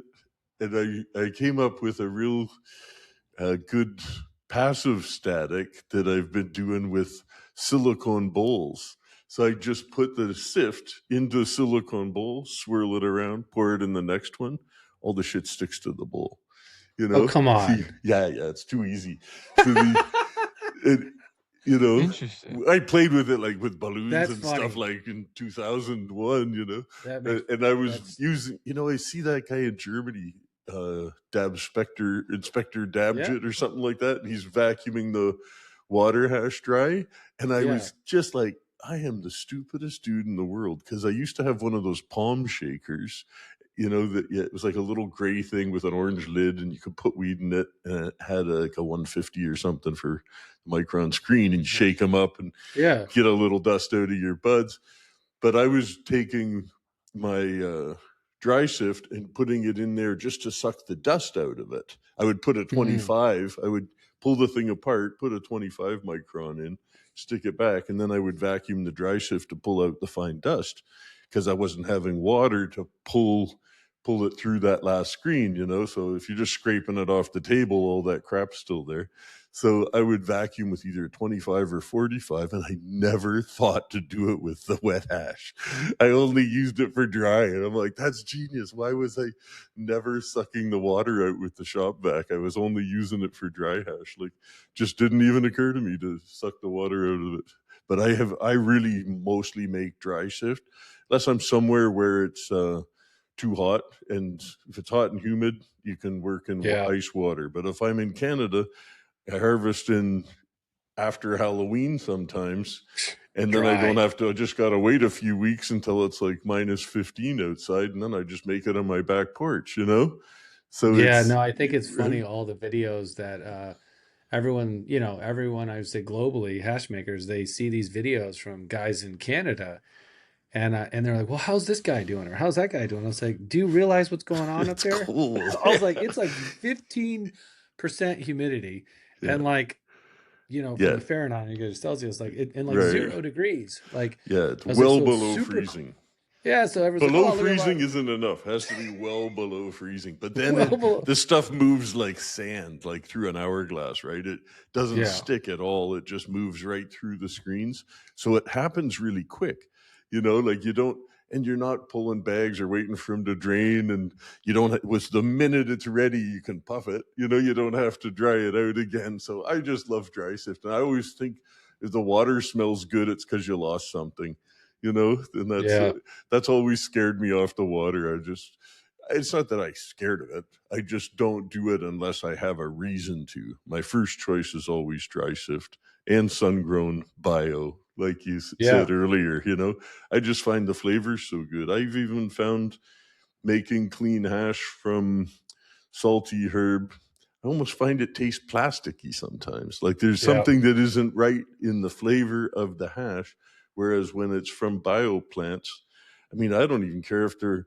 I'm too far north to finish a lot of lines properly, you know. But because as the sun gets weak at 50 degrees north, you know, it starts to get weaker and weaker and weaker in the fall, and the sun's low in the sky. But the resin glands, like you said, that's all I'm after. I don't care if the bud starts getting a bit leafier. It doesn't matter. I'm not growing it for bud. I just want bags of resin. Thanks.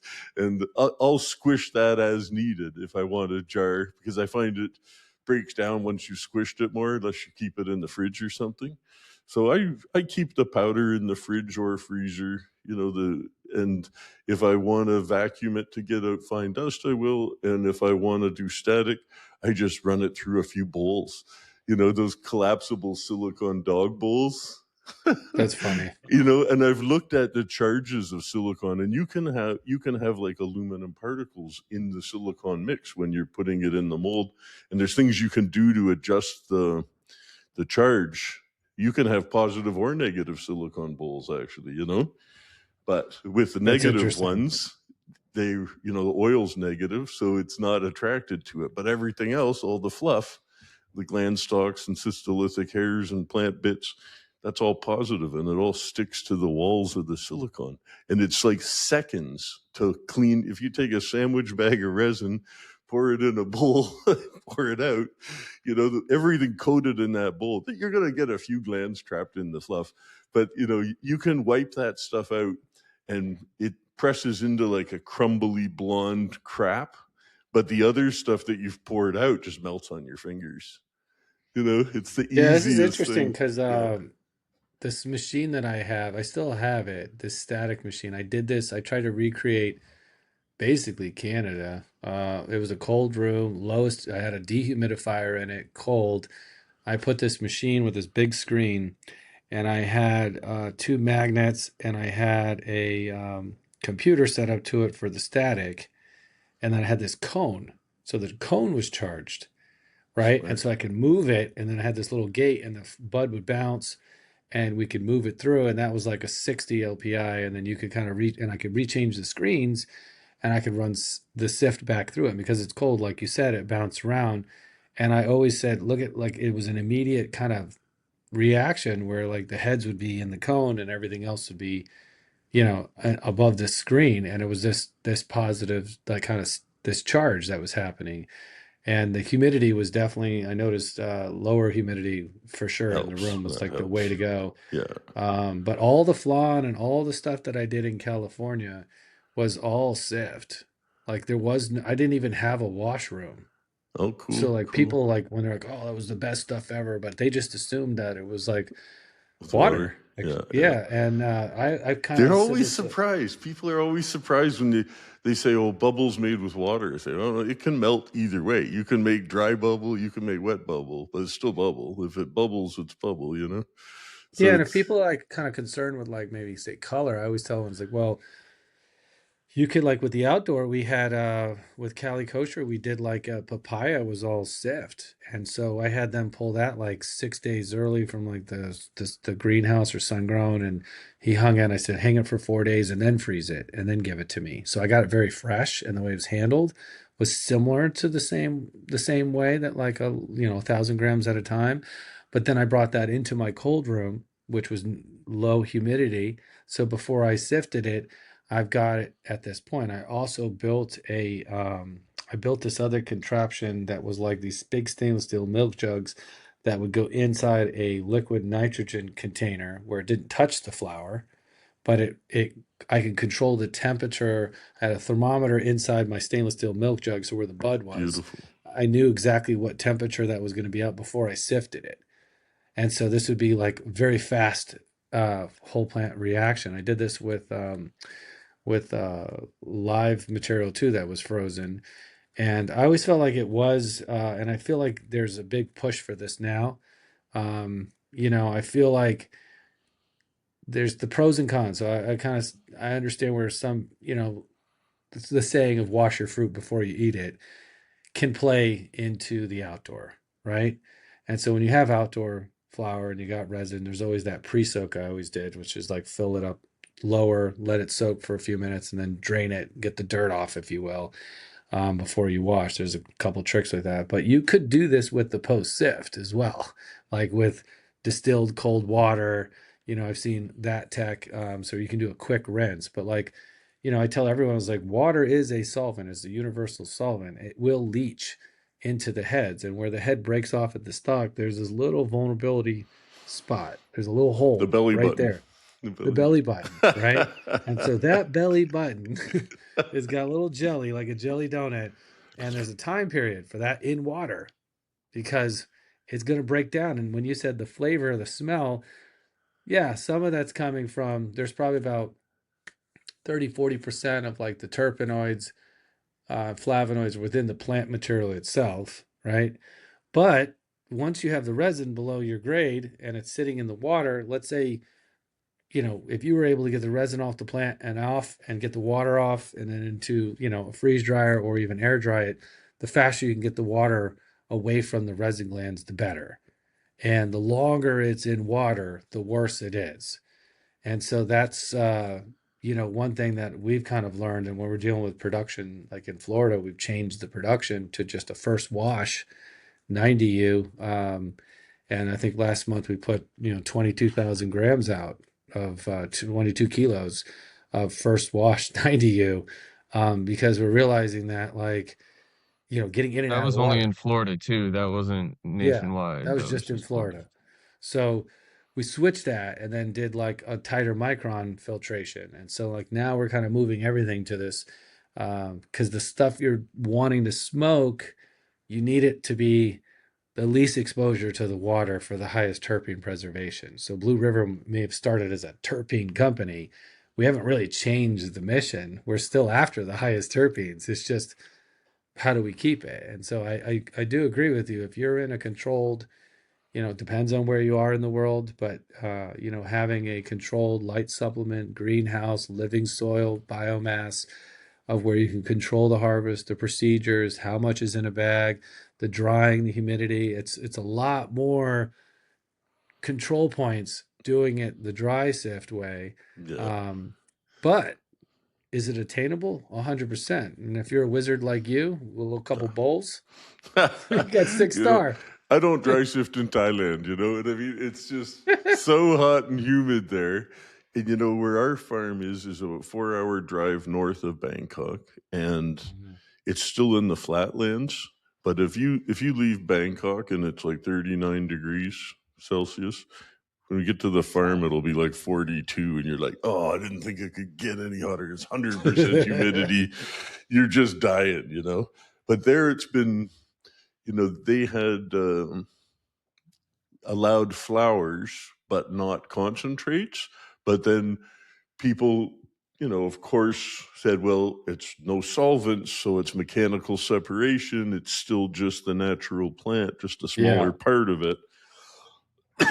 So you can find rosin or hash there, but as far as solvent extractions, it's a definite no-no unless you have a processing license.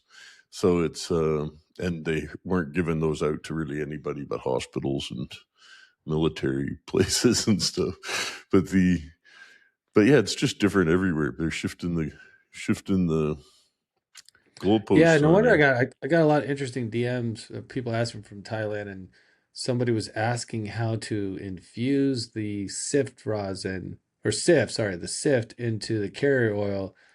And I'm like, well, think cheesecloth. I mean, we did this for long periods of time. Like you could take our carrier oil, you could throw it into the oil and heat it. You can decarb it within there. It's a lot longer and harder. You could also decarb it and strain it out. But there was a lot of interesting questions. That makes sense now Yeah, no, that's because the legality of it. Infusions yeah, are okay as a food product. That's yeah, okay. But if it's, reduced to a distillate, now it's heroin. So you've yeah. got you've got to make infused food products basically. But yeah, it brings me back to a question I thought of earlier with the carrier oils.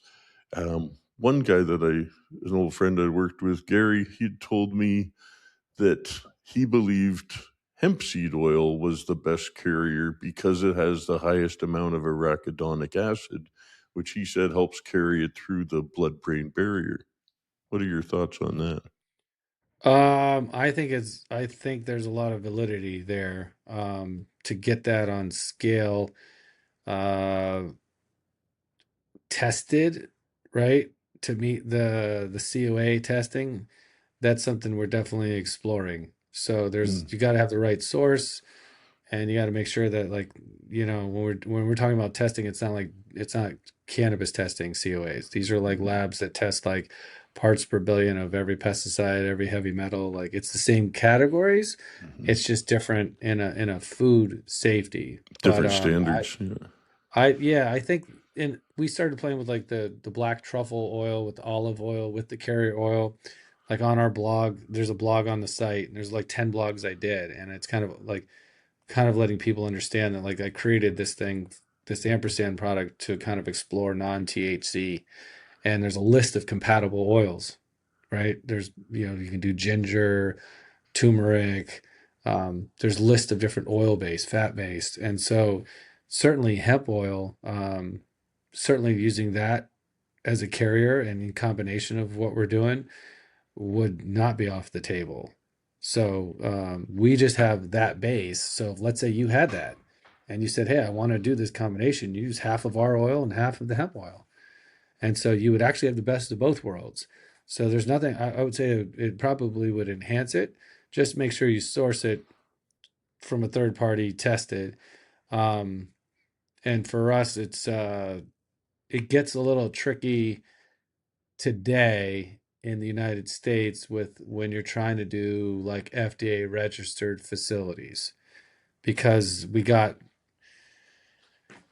another kick in the gut when somebody wants to change a policy. So what happens in our country is someone writes an executive order, or they pass a funding bill that then has some language that could change the hemp dynamic forever, right? And so now the word hemp, we were in this gray zone. There was a bill, so this THCA existed, and I kind of don't. I understand, from a regulation standpoint, and I've talked to the committees that descheduled, and there's some federal judges and different people, and I've talked to people and the people that write these policies, and I can understand where they're coming from, where they say, hey, there's hemp at this level that's supposed to be CBD, non-drug type chemotypes, blah blah blah blah blah, that has misclassifications within our government, because cannabis sativa is at the federal level.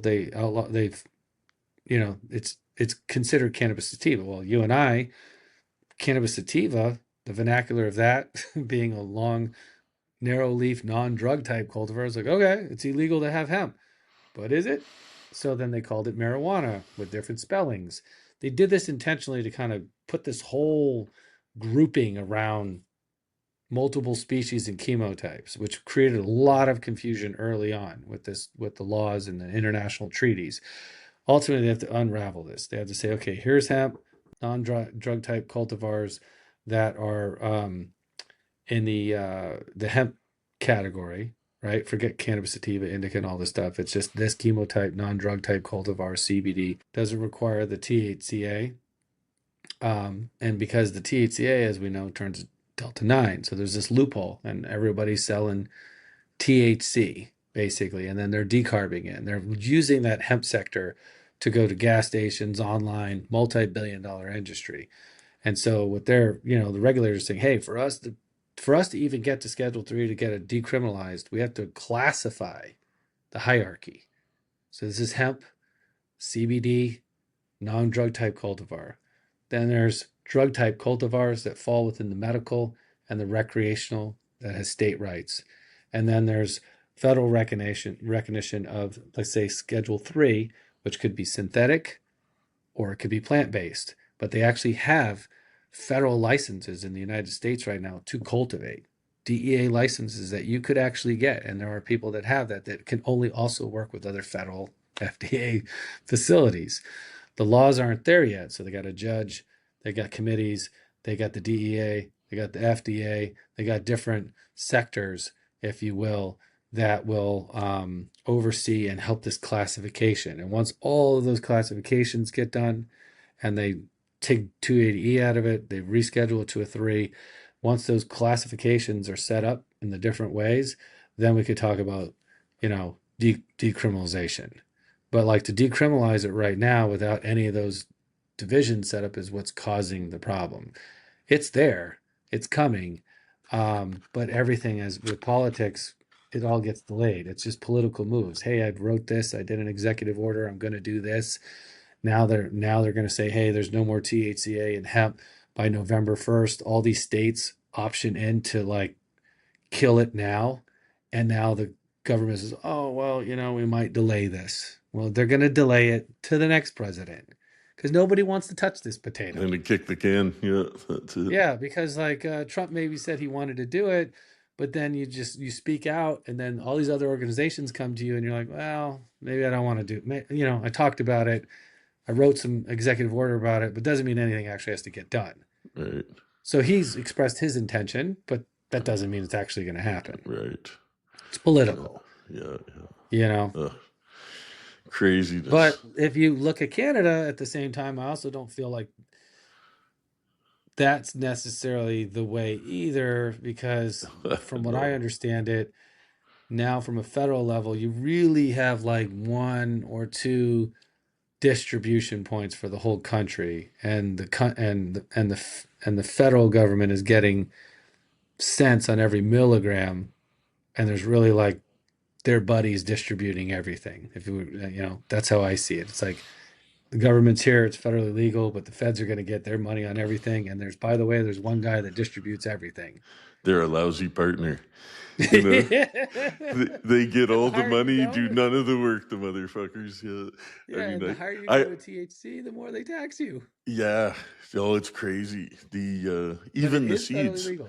It put me off getting involved here because they had even on seeds it was $1 a seed excise. Yeah. It's like I don't want to sell them for $1. I want to sell them for 25 cents. Yep. $1 tax on them. Come on, like they don't Oh, put a that's what dollar tax on a poppy seed or a tobacco seed or any seed. You're gonna put it's insulting, really. At some level, you got to just say, am I going to capitulate to these horribly overbearing rules or just say fuck it and stay home and grow my own and just be happy that that's legal now? That's and good enough for me sometimes, and it's good enough for a lot of people. Yeah. It's good enough for me as well. So it's like I just at get some tired. I point, don't like, want to. I did wine for 15 years. I'd set up a winery. And the thing is, the first couple of years before you open to the public, you're making wine. You're in the vineyard, you're in the cellar, you're making wine. It's fun. Once you open the doors to the public, now you've got inspectors and audits and the public and all these other things. It just sucks the life out of it, So I hate to see cannabis go because it's such a joy to me that I hate to only think of it in commercial terms. I'm able to think of it in commercial terms, but I'm also able to think of it as homegrown tomatoes that I'm just happy to have. And, I'm not trying to sell it. I don't need to impress anybody. As long as I enjoy it, that's the bottom line. So well, and I think that's the key, right? yeah, And that right there, from a national standpoint, I think it's that simple. What they should say is, hey, it's federally recognized that if you as an individual grow your own and you do not commercialize it, right? If you don't have the intention to commercialize it, let them pull a permit. Let them put their lights in. Like with anything, like you have a house in the United States, you got to pull electrical permit to do anything. So let them pull it. Like what I say from a permit is like in Colorado, we had the same conversation before it went legal, and I was talking to regulators, and we were kind of poster child for that, and had the XDA guy come in, and we started the RFID tag, and I said, listen, like you're worried about a house burning down. I get it. So if somebody wants to put lights in or build a lab, let them pull the electrical permit. Let them pull what they need to pull. But if they don't commercialize it, if I'm growing my own and I'm not going to commercialize it, then what's the harm? And if you wanted to control that a little bit, then offer a monthly farmers market, or offer some kind of quarterly farmers market or end of the year farmers market where everybody can get together and there could be a bartering thing. But ultimately, at the end of the day, like, I agree. It's that simple. You could decriminalize it at the home level, and when you commercialize it, meaning X amount of plants, or you try to sell it to the general public, or then it gets taxed, and that's where it is. So it's kind of like missed here, and if you're not commercializing it, then what's the harm? And that's how it is in a lot of the states here. You can grow right. your own. There was when I moved to Switzerland in '99. It was to me really the ideal because it was legal, not licensed. You didn't need a Right. permit to commercialize it, just like you didn't need a permit to grow tomatoes. You could make tomatoes, sell tomato sauce. If you're going to start putting them in a label, then maybe you get the label inspectors on and, selling it as a food product. There may be some regulation around but overall, to grow the plant or sell it, you didn't need a license or a permit.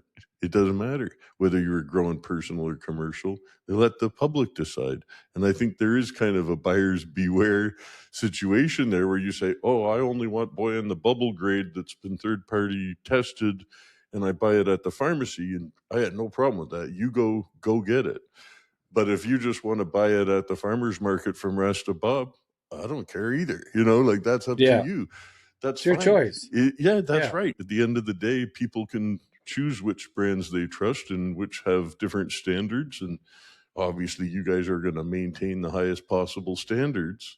And people know that whether you're licensed or not, your fans are your fans, and they go, well, I know Tony hits this. I'm sure he wouldn't if it was full of Roundup or something, so, so Yeah. either No, way, You're That's welcome really to. it. It's present the canvas, like that's what Ampersand the kits are really for. It's like, hey, I've tried to do the best. It's like vegan, plant-based, non-GMO, tested. It's your canvas. You go paint, Yeah, you make it at people your can own. take it to, they can activate it at home basically with Yeah. their own oil. And that's genius. You've brought a high tech product to people to make easy at home. And that's so, I have so much respect for that. That's really a beautiful product, beautiful project. And I wanted to ask you, Nick, when did you start puffing? How did you get into it? Do you remember the first joint you ever puffed or bowl? Oh, I've been smoking. It's got to be. It's coming up on 20 years. It's kind of dating me and making me feel weird right now. But um, yeah, it's about 18 years now. I've been smoking. I've been involved in some form of the industry, whether legacy market or rec market, medical market, for the past 15 years now. Um, Met Tony in 2020, early 2020, when he was doing dry sips in 2019. Florida. 2019, that's when Hmm. we started. Yeah, that's right.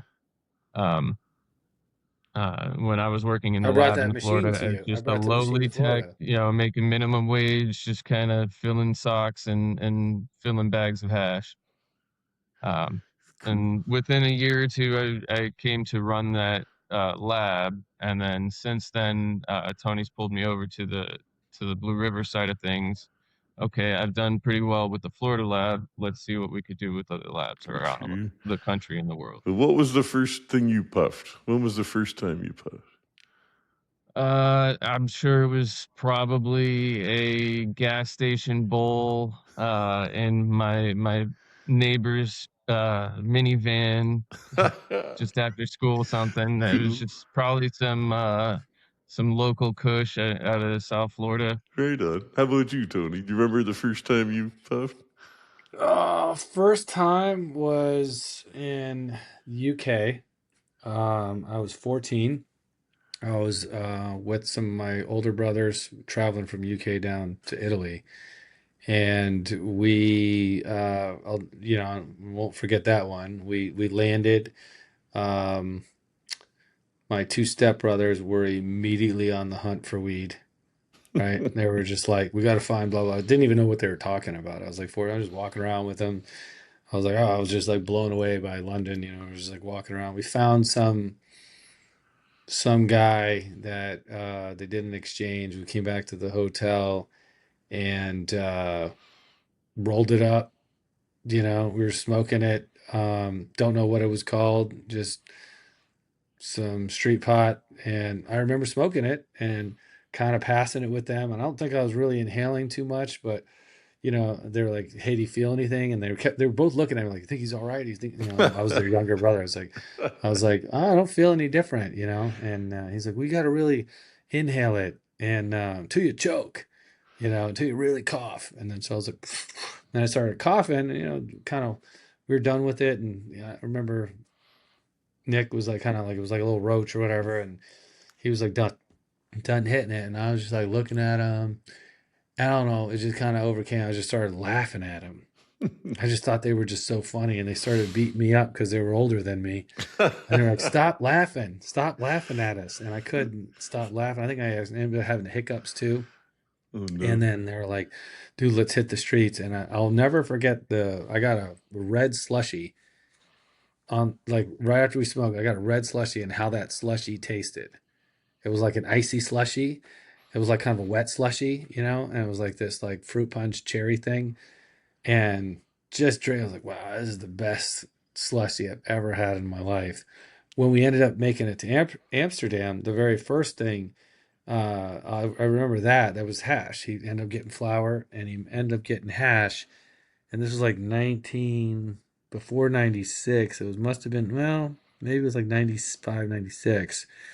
But they had green hash. I remember it being green and it could be rolled into like a snake. And at that time, they called it like Sputnik or Sputnik hash. It was like this like totally different kind of hash. It wasn't like what I don't remember it being brown. I don't remember it being blonde. I remember it being green. It was strange, like an off green kind of blonde green color. And that we smoked, and I couldn't stop hiccuping again because I just smoked till I coughed, but I had the hiccups all night long and they were just beating me down with pillows and like tried to kick me out of the hotel room. They're like, just stop hiccuping. And That's funny. it's just like these moments. But yeah, that changed me forever. So there's that whole European trip. And just from that point on, I think it was a combination of seeing Europe for the first time and seeing like architecture and different languages and food and people, and just everywhere I went, I was not comfortable and being uncomfortable, and then Off also being balance. You're just high. off balance. Yeah. Yeah, just also in my own Yeah. head at 14, getting stoned in every place. I'm uncomfortable and out of my own skin, which I think was extremely beneficial for me later in life. Cool. Cool. I always love hearing Yeah, these that definitely stories. blows my first smoking experience out of the water. I mean, I think we went to the drive-in movies. We went to the swap shop. Hey, nothing wrong with that. No, No. no, that's fun. But like similar to Tony, the food that we had, just even though it was just some cheap candy or cheap snacks, it was the most amazing food I've ever had. Just Michelin star Lay's potato chips. Like, I remember, the highest I think I ever got in Florida, and this was really a long time ago. This was probably like 86, I think. I think I was like 15, maybe. 15 or I don't think I even drove yet. I don't think I had a license. So I must have been like 14 or 15 to like 85, 86. I was in Fort Myers on spring break. And so this made me think of it where it was the best slushy I ever had. When you said that, it's like took me back to a Florida convenience store way back when. And me and a buddy, we had run into a guy from Hamilton actually, and he says, "Oh, do you guys like weed?" We're like, yeah, we'd love to get some weed. And he's like, "I just bought some off this guy. He just sailed back from Jamaica. He's got weed on his sailboat over at the river or whatever." So he's like, "He just bought out here," and he just gave us some. He just broke off a little chunk of this Jamaican for us, and we're like, "Oh, well, whatever." So we roll it up. I remember Was that like smoking a it. purple haze or something? I know it was dark, but it was definitely greened brick, but it was sticky and good, and we were just so lit from it that when we smoked this joint on the beach of Fort Myers, and we were just like couldn't feel our feet, kind of like walking through the sand, like we're floating, and like go to like a 7-Eleven or something, and I remember we were just those fluorescent lights are so intense, and you're just like, "What's going on?" And then you go back, and I find this corned beef sub, and I'm like, "Oh, that looks great, this corned beef sub." And so I'm in the lineup, spring break lineup at the 7-Eleven there. And my buddy and me, we were just in tears. We could hardly breathe. We were laughing so hard, and they're all looking at us like they just want us out of that store. And I'm in line, and they've got the nacho bar there. And I start dipping my sub in the nacho cheese and eating it in the lineup. And they're just like, "Get out." Took the $10 out of my hand and just threw us out. And we didn't even move. We just sat right on the steps by the front door eating our cheese-soaked subs and cans of Coke or whatever we'd grab. I just thought I was so blasted that time in Florida as a kid. That was a good high. I'll always think of that when I think of Florida. That's funny. Being a brat, No, that's how it was. I mean, you were early days. That's there was like a couple things running then. That's like back in the day, the Crippy and yeah, there was Yeah, the I purple. There was remember the later the kryptonite, yeah, that Crippy, was Krypton. that Yeah. was really nice lime green. I had a friend later whose parents moved down there, so he would send some or bring some back when he came back to Canada. So I remember getting some of that a few times. It was always a treat. And then later, we were talking about Chris at Sunshine Cannabis in Florida, and he'd messaged me out of the blue, like I didn't really know him, just from when I had the Breeder Steve Instagram account before it got jacked. But he'd said, "Dude, I was like Mr. Sweet Tooth," because I said, "Oh, I remember Kryptonite from Florida." He says, "Yeah, but after that, it was Sweet Tooth everywhere, and Miami was covered in Sweet Tooth, and I just sold Sweet Tooth for like 10 years and put it all over Florida." He's like, "You got to come back." was like, yeah, I'm overdue. I would love to go back to Florida sometime, but I haven't been to the state since '96. I said I wouldn't go back till it was federally legal there. But I didn't think I'd have to wait this long. It's been a It was a while. long time. Yeah, '96. I saw David It's Grisman and 30 years. Bellingham. It's my brother's age. It's easier math for me. Yeah. And the time before that, I saw the Dead at the Space Needle in Seattle in '95. And those were the last 2 times I went down there. For sure. You were in the sweet days though. Like it's lots changed. Yeah, I guess. Yeah. I don't. You know, there's good and bad things, but it's changed drastically. So I mean Florida is every place in the United States has its own challenges right now. I wouldn't say it's not economic challenges in Florida, where some states, because of the economy, there's some states have surpluses and some states are like in billion-dollar deficits. It just really depends on how they're being run, and that's what's interesting about the United States. So each pocket, it's different and depends on where you go. But Florida has we're more concentrated on like, fresh water, where the brackish water, hurricanes, insurance. It's not if, it's when. So it's like every hurricane season, it's like, okay, when are they coming? Where are they going to hit? And how much billions of dollars of damage? And if you have a good year, then the insurance the next year is not as much. If you have a couple of bad years, I would say that's the big thing. Gas prices are kind of the first to get hit, where some places in the country, gas starts up high and comes down. So, in the country, so there's different places that like, we're the first to get like $5 gallons, and different things. There's everyone's on a different like grid. People don't like to talk about it. There's lots of nuclear power plants throughout the United States, and then there's no like we talk about clean energy. There's a grid. There's a lot of power, and then these things are old, and so like concretes deteriorate, trilliums in the water. There's like we're more like I would say like the concerns are environmental concerns now. Bridges, roads, environmental, water supply. I think that's what the United States is going to be running into big time, over the next 10 years. A lot of challenges out there.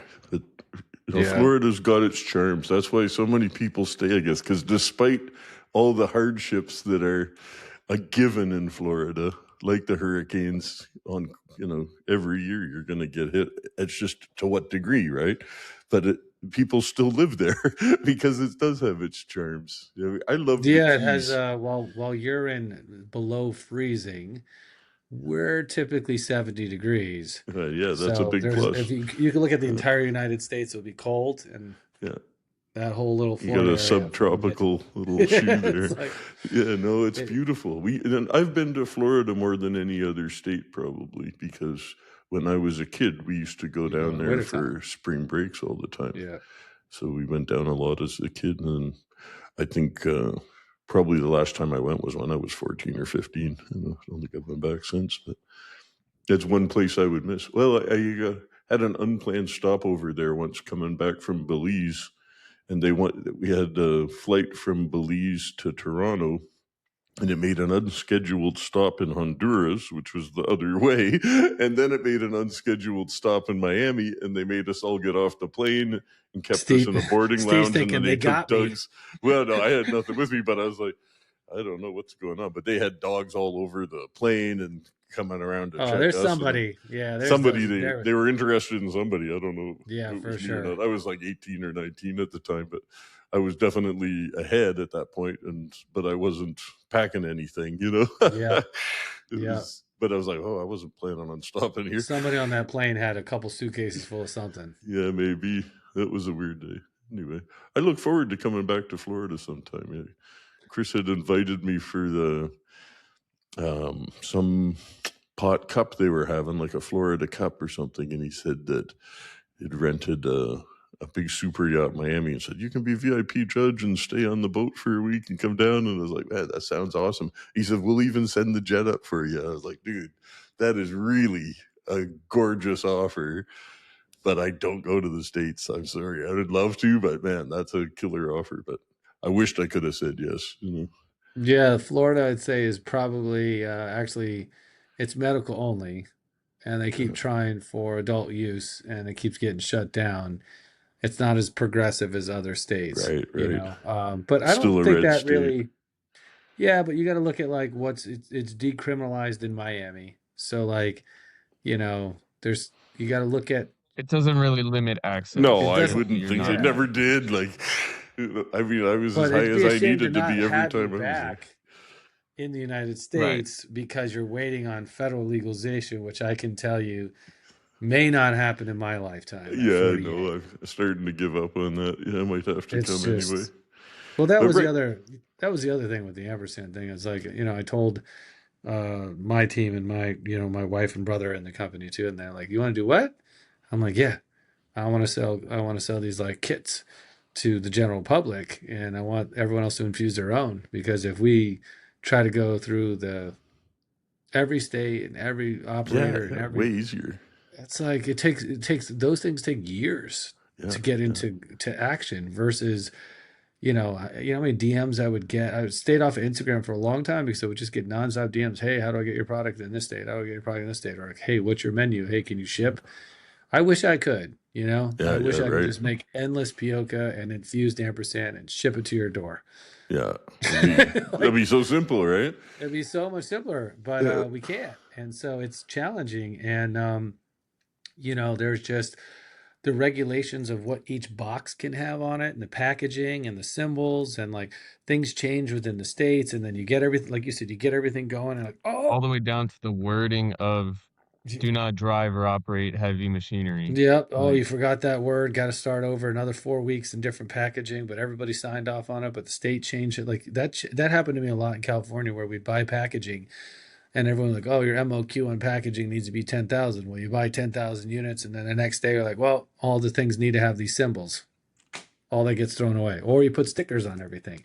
yeah, And so, like, people don't realize that our industry is just not standardized and it's so unstandardized and it's heavily taxed and there's no write-offs and it's really designed to be a political ploy and it's damn near impossible to survive. I mean, even on the traditional market, you got to really love it and yeah, love what you do. yeah. It's not everyone thinks it's, oh, you're just making hand over fist on the traditional market. Not at No, all. no, no, no. It's the same it's the Maybe in same Japan. struggle, Yeah, you know. Yeah, maybe for a week well, until you get busted. yeah, until you get busted. But I think at the end of the day, it really comes. And I experienced this my whole life. It's if you build something for profit or try to profit off the plant has this weird karmic energy. And you'll everyone that's always around me is like, I never like create something like, oh, it's going to make this much profit. I actually do the opposite. I create something and then I go backwards, and then people are like, oh, we lose money with this. I'm like, okay, how do we make something else to recover that if we like it that much? So, I've got different people around me now that force me to do analytical bombs and bill of materials and break things down. So I've learned my lesson in the Well, past. But I always you're I always getting did stuff stronger every creative. day. Yeah, I always did Yeah. stuff creatively. Like I did like flan is like back in the day would cost so much. I didn't do it for like money. And then from the wholesale market, just to clear the record, everyone thought we made 120, $150 a gram. Like, no, that was the retail selling it. We had to sell that for $30 a gram because of the markups. So like selling something like that from a 1% sift yield into a pressed rosin into like the whole separation, like, yeah, it was worth 150 a gram. But if you don't get 40, $50 a gram, you're still not making any money. Hmm. There's no way to make money, Yeah, if you even could if sell it's like, public direct, like you said, if you could be farm gate, then you could yeah, stand a chance. yeah, And that was in maybe. Canada really off putting. At first, there was no farm gate, but now it's a possibility. So, Yeah, I always wish that you could if like somebody had a home batch of flowers or rosin and they're like a lab would test it, and like that's really the only hurdle out here. So like, hey, if it's tested, we can buy it and bring it into the retail. I tell everyone that, and it's just like that would be the home run, because the living soil single source guy, if he could get it tested and then just sell it, like that's how when I was in California, that's how it was. You go to Harborside and you say, "Hey, I grew all this weed." They would say, "I'm going to test it, or you test it, and I'll give you X amount of money based on what I see in front of me." That's how California was. That's when I was there, and it was Harborside. I mean, I'm friends with Tim. His best job in the world. He had a huge room. He had a staff. People would have chairs. Farmers would come in. Home growers would come in all the time. They present their flower. They would buy it based on looks, smells, smoke, test result, cash people out right then and there, put it on the shelf the next day, gone. So it was like a wonderful moment in time that has never been the same. And uh, that was before they passed different laws. But like when I was there, same thing. We could wash wherever, we could make whatever, as long as it was tested, as long as it didn't have pesticide, didn't have all these things. You could sell it back It's into the not system. unfair. Yeah, It's really not that's unfair. It was the workable. That's best system. workable. Yeah, that's It workable. really was. And you know what? That's when California was number one. You're never going to beat it.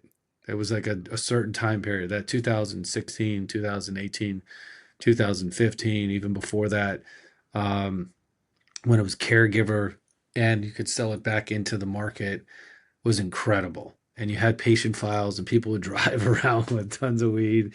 You could have, like in Oakland, you could have a ton of hash. You get pulled over and here's my paperwork. Cops would be like, well, I could smell you across the street, dude. And I'm like, and I'm heading right over to that dispensary to sell it.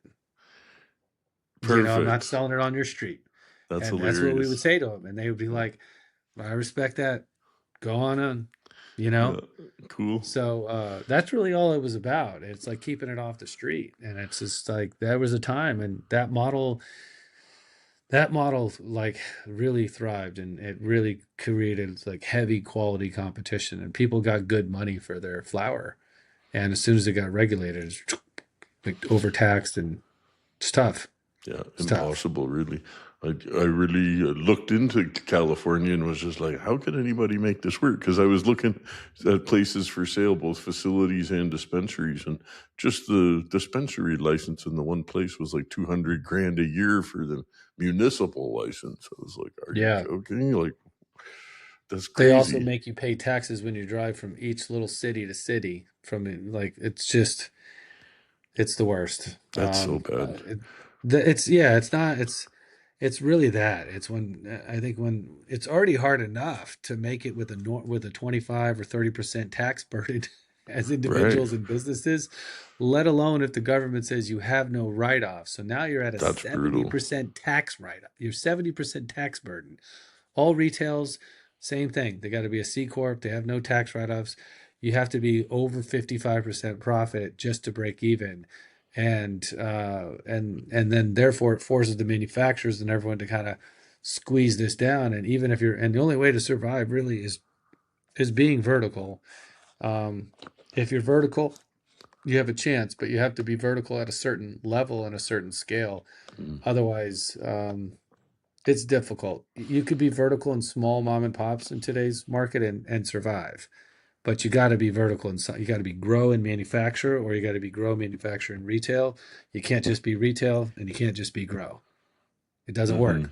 Mm-hmm. You got to with our system, Right. Right. with the So legal system. in Canada, they can have farm gates, but they can't sell online. So it doesn't help you if you're in the boondocks. Oh, Yep. great, I can sell out my door and there's nobody here. But, if you could sell online, then one small producer could grow very big because they could supply across the country. But right now, the government retains that right that only the provinces can sell online. So they don't like competition. but man, it's been really great chatting with you guys, and Yeah. it's been way too long. Likewise. We shouldn't wait 20 years before we have another chat. No, for It's been a sure. I'm long gonna come time, up man. there. Yeah, it'd be I nice. where are you at? I'm in the Okanagan Valley. It's 4 hours east of Vancouver. The town's called Kelowna. Oh, okay. Yeah. So if we're in Spokane at our partners in Washington, it's about a 4 to 6 hour drive straight Yeah, north. that's right. Yep. Same valley, That's not basically. bad. Yeah. Yeah. That's not bad. Oroville's the border, 2 hours south of me. Yeah. Okay. Yeah. So that's Yeah. So that was like, So it's probably like 6-8 hours it's drive it's very not bad. if dry. there was a I highway wonder what straight north. secondary at the border when you drive is like. Yeah, I don't know. I don't know. We got I to call haven't this drove one down in. so. This guy hasn't crossed the border in a while. Oh yeah, yeah. We're like, I don't envy you. That's for sure. Going over the border either way is no fun, and it's just gotten worse. And I know that because now they're tearing apart all Canadians coming down there.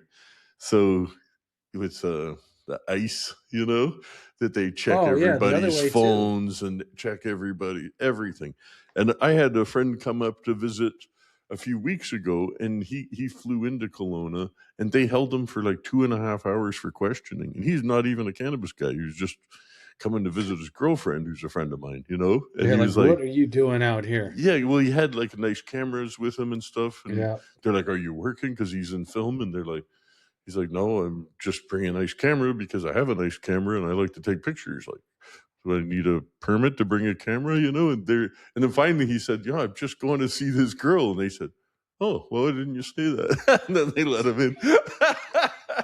But He's looking at the camera like, why are you so he's like, interested what in do this you camera? care? Yeah, like, I don't know if they thought he was coming to spy before they invade us to make us the 51st state. I mean, it's, you know what? At least you got good security at the border. Oh my Our God. border is terrible. But like I remember I went with a buddy and he once upon a time had a DUI. They took him at the border. They took us both into secondary. I got out and I'm like, I mean, he wasn't even, we didn't have anything. We know not to do that, right? Yeah. I get out and I'm hitting him up. He's like, nah, they're sending me back. I'm like, for what? And then he was like, oh, I had a DUI. I said, while you're in there? He started laughing. He's like, I wish I had a drink in there. I was like, I mean, what, like, what are you talking about? Like he had a drink at while we're on the plane or whatever. But I was like saying, what, they arrested you while you were in there because you had a drink on the plane? And then he said, no, I had one like 8 years ago. I'm like, what the heck, you're gonna drink and drive down here? And or up here in Canada, and another buddy, another guy traveling. If your taxes aren't paid, if you have DUIs, they can reject you on a lot of things. Mm-hmm. And if you answer the questions wrong, um, I always answer them as honest as I could. Like if I came to a cannabis convention, they brought me in one time. I spoke at this Lift conference. I came with Dr. Brent Reynolds, the same guy I told you about. We were in Okay. Canada together. We spoke on a panel that was at the Lift conference about cannabinoids and cancer. And we came through. And he did not go through secondary. He was Canadian American, patent holder, stem cell, held me up. And he's like, they were asking me what I was doing. I was like, well, they flew me up to speak at this conference and there was a cannabis conference. I was like, well, I mean, it's a conference about cannabis. Yes. Yeah. But like, I don't know what's going on here. I'm here to speak. I'm on a panel to speak. Doesn't mean I'm consuming cannabis. I don't know if they're consuming cannabis. They had all these questions. I was like, I have no idea. I said, the place is called Lift. I got an address. This is the hotel I'm staying at. Here's the thing for the speaking. I'm here for this. They're paying for this, for what I have to say. And I'm like, what are we going to talk about? I was like, cancer and cannabinoids. And then it just got into a deeper conversation. And then they were like, oh, okay, well, da da da da da. And they were okay with it, but a lot of questions. A lot of questions. I don't get a lot of questions anymore. We got to know each other pretty well because I was coming and going a lot. And I have something very unique in my passport in that most people's passports don't say cannabis in them. But I have a work visa from 10 years ago in Colombia that says consultor in cannabis genetics. Oh, a stamp? No, it's a printed page that's glued Oh, in your wow. passport. So it's a full page of my passport has a Colombian work visa, and it says, basically cannabis genetics experts in Spanish. So it says consultor en asuntos genéticos de cannabis, And so people, when I go down, even though it's a 10-year-old visa, because it's not 10 years old, it was from 2017, I think, but we get 10-year passports here. So So I won't have it much longer. Hopefully they just clip the corner and let me keep it because it's such a classic. Because I don't think there was ever one before mine, a passport that said cannabis in it. I never heard of But that. of course, I'm going to show it to you when I see you. You'll just die because every time you go, because people say, "Oh, Colombia," then they look at the worksheets of Colombia and they say cannabis genetics, and then okay, we got some questions. Oh yeah, usually do. Yeah, go ahead. So I show up with a buzz and a smile, and I just know it's going to be a conversation. And then now they're just, they get sick of asking me anyway. So they're like, "So what are you doing now?" It says right there, cannabis genetics. What, do you bring anything? No, of course. It says right in my passport. How can I bring anything? Like, go ahead and check. I don't give a shit. I drive. This isn't new for me. But I love it. I love when I go back to Colombia, even the things expired, but the Colombian migration people, they'll see that you have it and you go like, cannabis is marijuana? And the whole customs hall all looks over because the guy's yelling like, you do marijuana? It's like, yeah, that's it. Yeah. What are you They're doing like, with never that? seen it. Oh They're yeah, like, how's this guy have this in his passport? I know, it's so That's funny. wild. But the thing is, the one government that I got it under, they got replaced by one that wasn't so favorable. So those guys would never have given it to me, the next government. So when I had to go check in with that, they're like, "Oh, I can't believe that guy got the." But to me, I just love it because it's a little souvenir for me, that I can Yeah. always makes people laugh when I show them the passport. My I always tell the story with my now wife. We'd met in Jamaica um, on this business trip where she was interested in licensing out the sublinguals back then in 2017, and to a client of hers. She's consulting, right? And we kind of hit it off down there, and she decided to come back with me to California. And while we were getting our bags, we had to go through Florida. And I said, "Hey, there's this possibility that, I just want to let you know we might go through secondary." I was like, "Let's just stick to the script here. We're boyfriend and girlfriend. We were there for vacation. Da da da da. We met in Jamaica. You're East Coast, I'm West Coast." And she's like, "What?" And then before I could finish, like, kind of prepping her, two people took us away. "Get your bags, let's go." And I was like, "Oh fuck." So they were going, all I had was dirty laundry. I mean, it was like, I always do that. I always pack it and I just leave it in there and I just leave it like a mess. I don't bring anything back with me. And they're like, "What do you do for a living?" I was like, "Oh, I'm on a board and, just consulting." I was just trying to avoid the question. And he's like, "Lying to a federal officer is like $500,000 fine." And I didn't really lie. I just didn't tell the whole truth the whole time because I was kind of nervous. And he's like, "What were you doing down there?" I was like, "Oh, well, I was traveling with my girlfriend. We just kind of started dating. She's on the East Coast, West Coast, met in Jamaica. She's coming back out to California." And he goes, "Oh, okay, that's interesting." He goes, "She said she is not your girlfriend." I was like, "Well, I mean, she's not my girlfriend yet, you know?" I was like, "I don't have a girlfriend. I date around, we're dating." And he's like, "Yeah, well, she said you guys were down there on business." I'm like, "No, we were not on business." I was like, "I wish I got down to business." I tried to turn this whole thing around. And I said, "Yeah, we met. She's a consultant, and I'm a consultant, and we're in this industry." And he's like, "Yeah, you're in the cannabis industry." I was like, "Yeah, yeah." We met with some officials, and but we weren't there just for that. And he was like, "Listen, you got to cut the shit. When you come through this process, you just got to be straight with me." And he was like, "Are you guys dating or not?" I was like, "I mean, are you trying to date her, or like what are we talking about here?" And he was like, he goes, "You're a funny guy. I'm gonna hold you here forever." And I was like, "No, we're not officially dating yet." But in my mind, I think we will. I think she's going to be the one. He's like, how could you say that? I said, "I date a lot of other girls. I don't know. I just feel that way."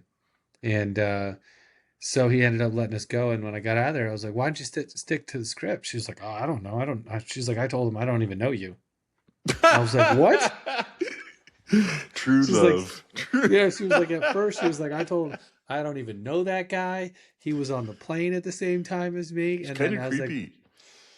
yeah, and then she said she felt pressured to kind of tell more, and I was like, at the end, I just said, "Listen, I don't bring sand to the beach. I'm going back to California." I said, "If you're worried about me bringing something back from Jamaica, that is never going to happen." Yeah, You know, and they were like, "Yeah, okay, fair enough." I'm like, "There's dirty clothes in there. That's it." I was like, "All my hash and all my stuff is back in Oakland," and they're yeah, like, "Okay, fair enough." I said, if that's what we're talking about here, then yeah, yeah, okay, yeah. That's funny. Well, yeah. there's no shortage of interesting experiences in this business, that's for sure. Not at Anyways, all.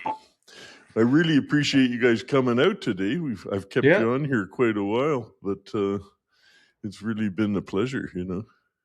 yeah. I appreciate you having me on too. A lot of respect, and I appreciate the free format as well, Yeah, just just to kind open, of just see what's you know, up. let's just chat. You know, that's like I was telling Nick, I said, I'm not actually Barbara Walters, despite the resemblance, you know.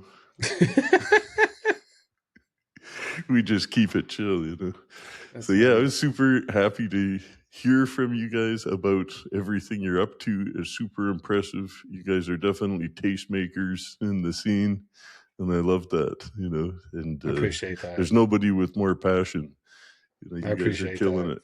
Keep on keeping on, and maybe we'll hook Thank up you. in Jamaica sometime. That's not too far for you, and I don't No, I mind. definitely need to come back to Canada. I love Canada. That's true. I love Vancouver. I love Tofino Island, Tofino, Oh like out yeah, there yeah, that's with nice. Gastown crew. Yeah, he's cool. Um, He's cool. that was one of my favorite places to go to. I also love the modern, of Toronto, or, it's interesting. Canada's very interesting. It's got a lot of French influence. You can go to Quebec, Montreal, or you can go all the way to the East Coast, and it's totally Yeah, different, just like in the United very States. different. Well, Canada's huge. You know, it really Yeah. is a vast land. That's for sure. But I would love to get out to Tofino with you, go see Gastown too. I'm overdue to get out for a visit with him and do some fishing and some diving, Yeah, maybe a little surfing. when did they do that little get together? You I know? don't It's know. like I know July he or said, something, right? yeah, he said the best time to come for fishing, where you get sort of the broadest spectrum of open seasons, would be like um, beginning of July. July 1st is July. Canada Day. He said, yeah, that I'd love to weekend take my is son there. it's a epic time to go out there. And they have a pretty short summer out there. You know, it's pretty wet a Yeah. lot. When I lived in Vancouver in the 90s, I used to go, the first year I moved to Vancouver was 94 in the fall. And that first year I was there, I probably went out to Tofino surfing once a month, and I just loved it. And but the other reason was the price of weed out there was about $1,000 more a pound. So I'd grab 5 pounds, go out there, make 5 grand for a weekend of surfing. Well, it's not an Back easy in the place to day, get to. You got that like yeah, you crazy got a fly ferry. in, that Oh, little. I did Oh, the you did a ferry. ferry. Oh, I Yeah, I did a would fly. take Yeah, I flew in. yeah, if you fly in, it's a little faster. But yeah, I Scary. took the ferry from the mainland to Nanaimo, usually Horseshoe Bay to Nanaimo, and then you drive across the island. So it's a day trip, you know, to get there. But Yeah. it's the end of the road. So you mean nobody's going there unless they're going there to stay. It's not somewhere you pass through, because it's Yeah. the end of the road, you know. So it's Yeah. the destination. It's not just a waypoint to get somewhere for people, it's where they're going. So I remember even as a youngster when we started thinking about getting our first place in that, my wife and I, we considered out there too, but it's really long, wet winter. You know, it's pretty harsh. I think it just rains so much that for me, you know, that's why it's so lush and green, of course. But for me, I think, it's just a bit much rain. Kelowna's a bit gray, though, in the winter, typically. But this year, we didn't have that much precipitation. Like there was, I think I shoveled the driveway once with maybe an inch or Huh. two on it, and we got no snow all winter. Like I had to literally go out and water my lawn in like February because it was going brown. That never happens. You can't see your lawn in February normally, but Wow. we've been getting really warm weather, so it's been very unusual. Hmm. But yeah, all nice. You're always welcome. We always love to see the cool people coming up for a visit, for sure. And Yeah. I'm definitely gonna come up. I feel like that was one. place that I'd always wanted to take my wife and kids at some point, especially my son. I mean, there's like, I had the best fish there, the best sushi, the best time, food. Dave was an amazing host. Just an overall 10 out of 10 experience, from the time we landed, which was a little runway and very dangerous little plane. But I saw a black bear, I saw whales, I saw eagles. I think I saw an eagle as well or something. I saw a lion, sea lion, um, all in the same day. Oh yeah, there's so much wildlife there. Even where I live, there's a lot of bald eagles. I had one, I would say 20 feet away from me the other day. I just went for a walk and one swooped down kind of right in front of me. It's like, yeah, you don't get to see them up close that often, but here we do. We got tons of them. Yeah, no, it's untouched. Like, haven't seen a black bear, see a whale, see a sea lion. I mean, it was within 20 minutes on a boat. It's just, you don't see that here. You don't see Go that. scuba diving out there and see all the stuff on That's the what they were bottom of the telling sea too. It's incredible. Yeah, That's what they were telling me. And there I was like love 6 foot. diving in wave. BC is super. Yeah, I really used to do a lot when I lived on the coast. Out in the late 90s, I had a house right on the ocean with a dock, and I had all my dive gear there with a dry suit. I could come home from my grow shop, step into my dry suit with my clothes on, zip it up, get a hood on, and just put a tank on, and I would go down and pick out which crabs I wanted for dinner. And then I would, whenever I barbecued, I'd just throw all the T-bones off the end of the dock. So it was like farming crabs at the end of my dock. So I would come down there. It would look like the ground is moving, and it would just be hundreds of crabs. Wow. If I was lazy, I'd just throw a trap down and see what I caught. But if I wasn't lazy, I'd go down and pick out the ones I wanted. I was real bad too, because we had two kinds. We have the Dungeness crab and then the rock crabs, which are the little ones, but they have big claws and they're really sweet. So I would go down and just bust one claw off. I'd catch them and just take off the claw, and then so they still had one to defend themselves. Then I would take one and I would come up with a bag of claws.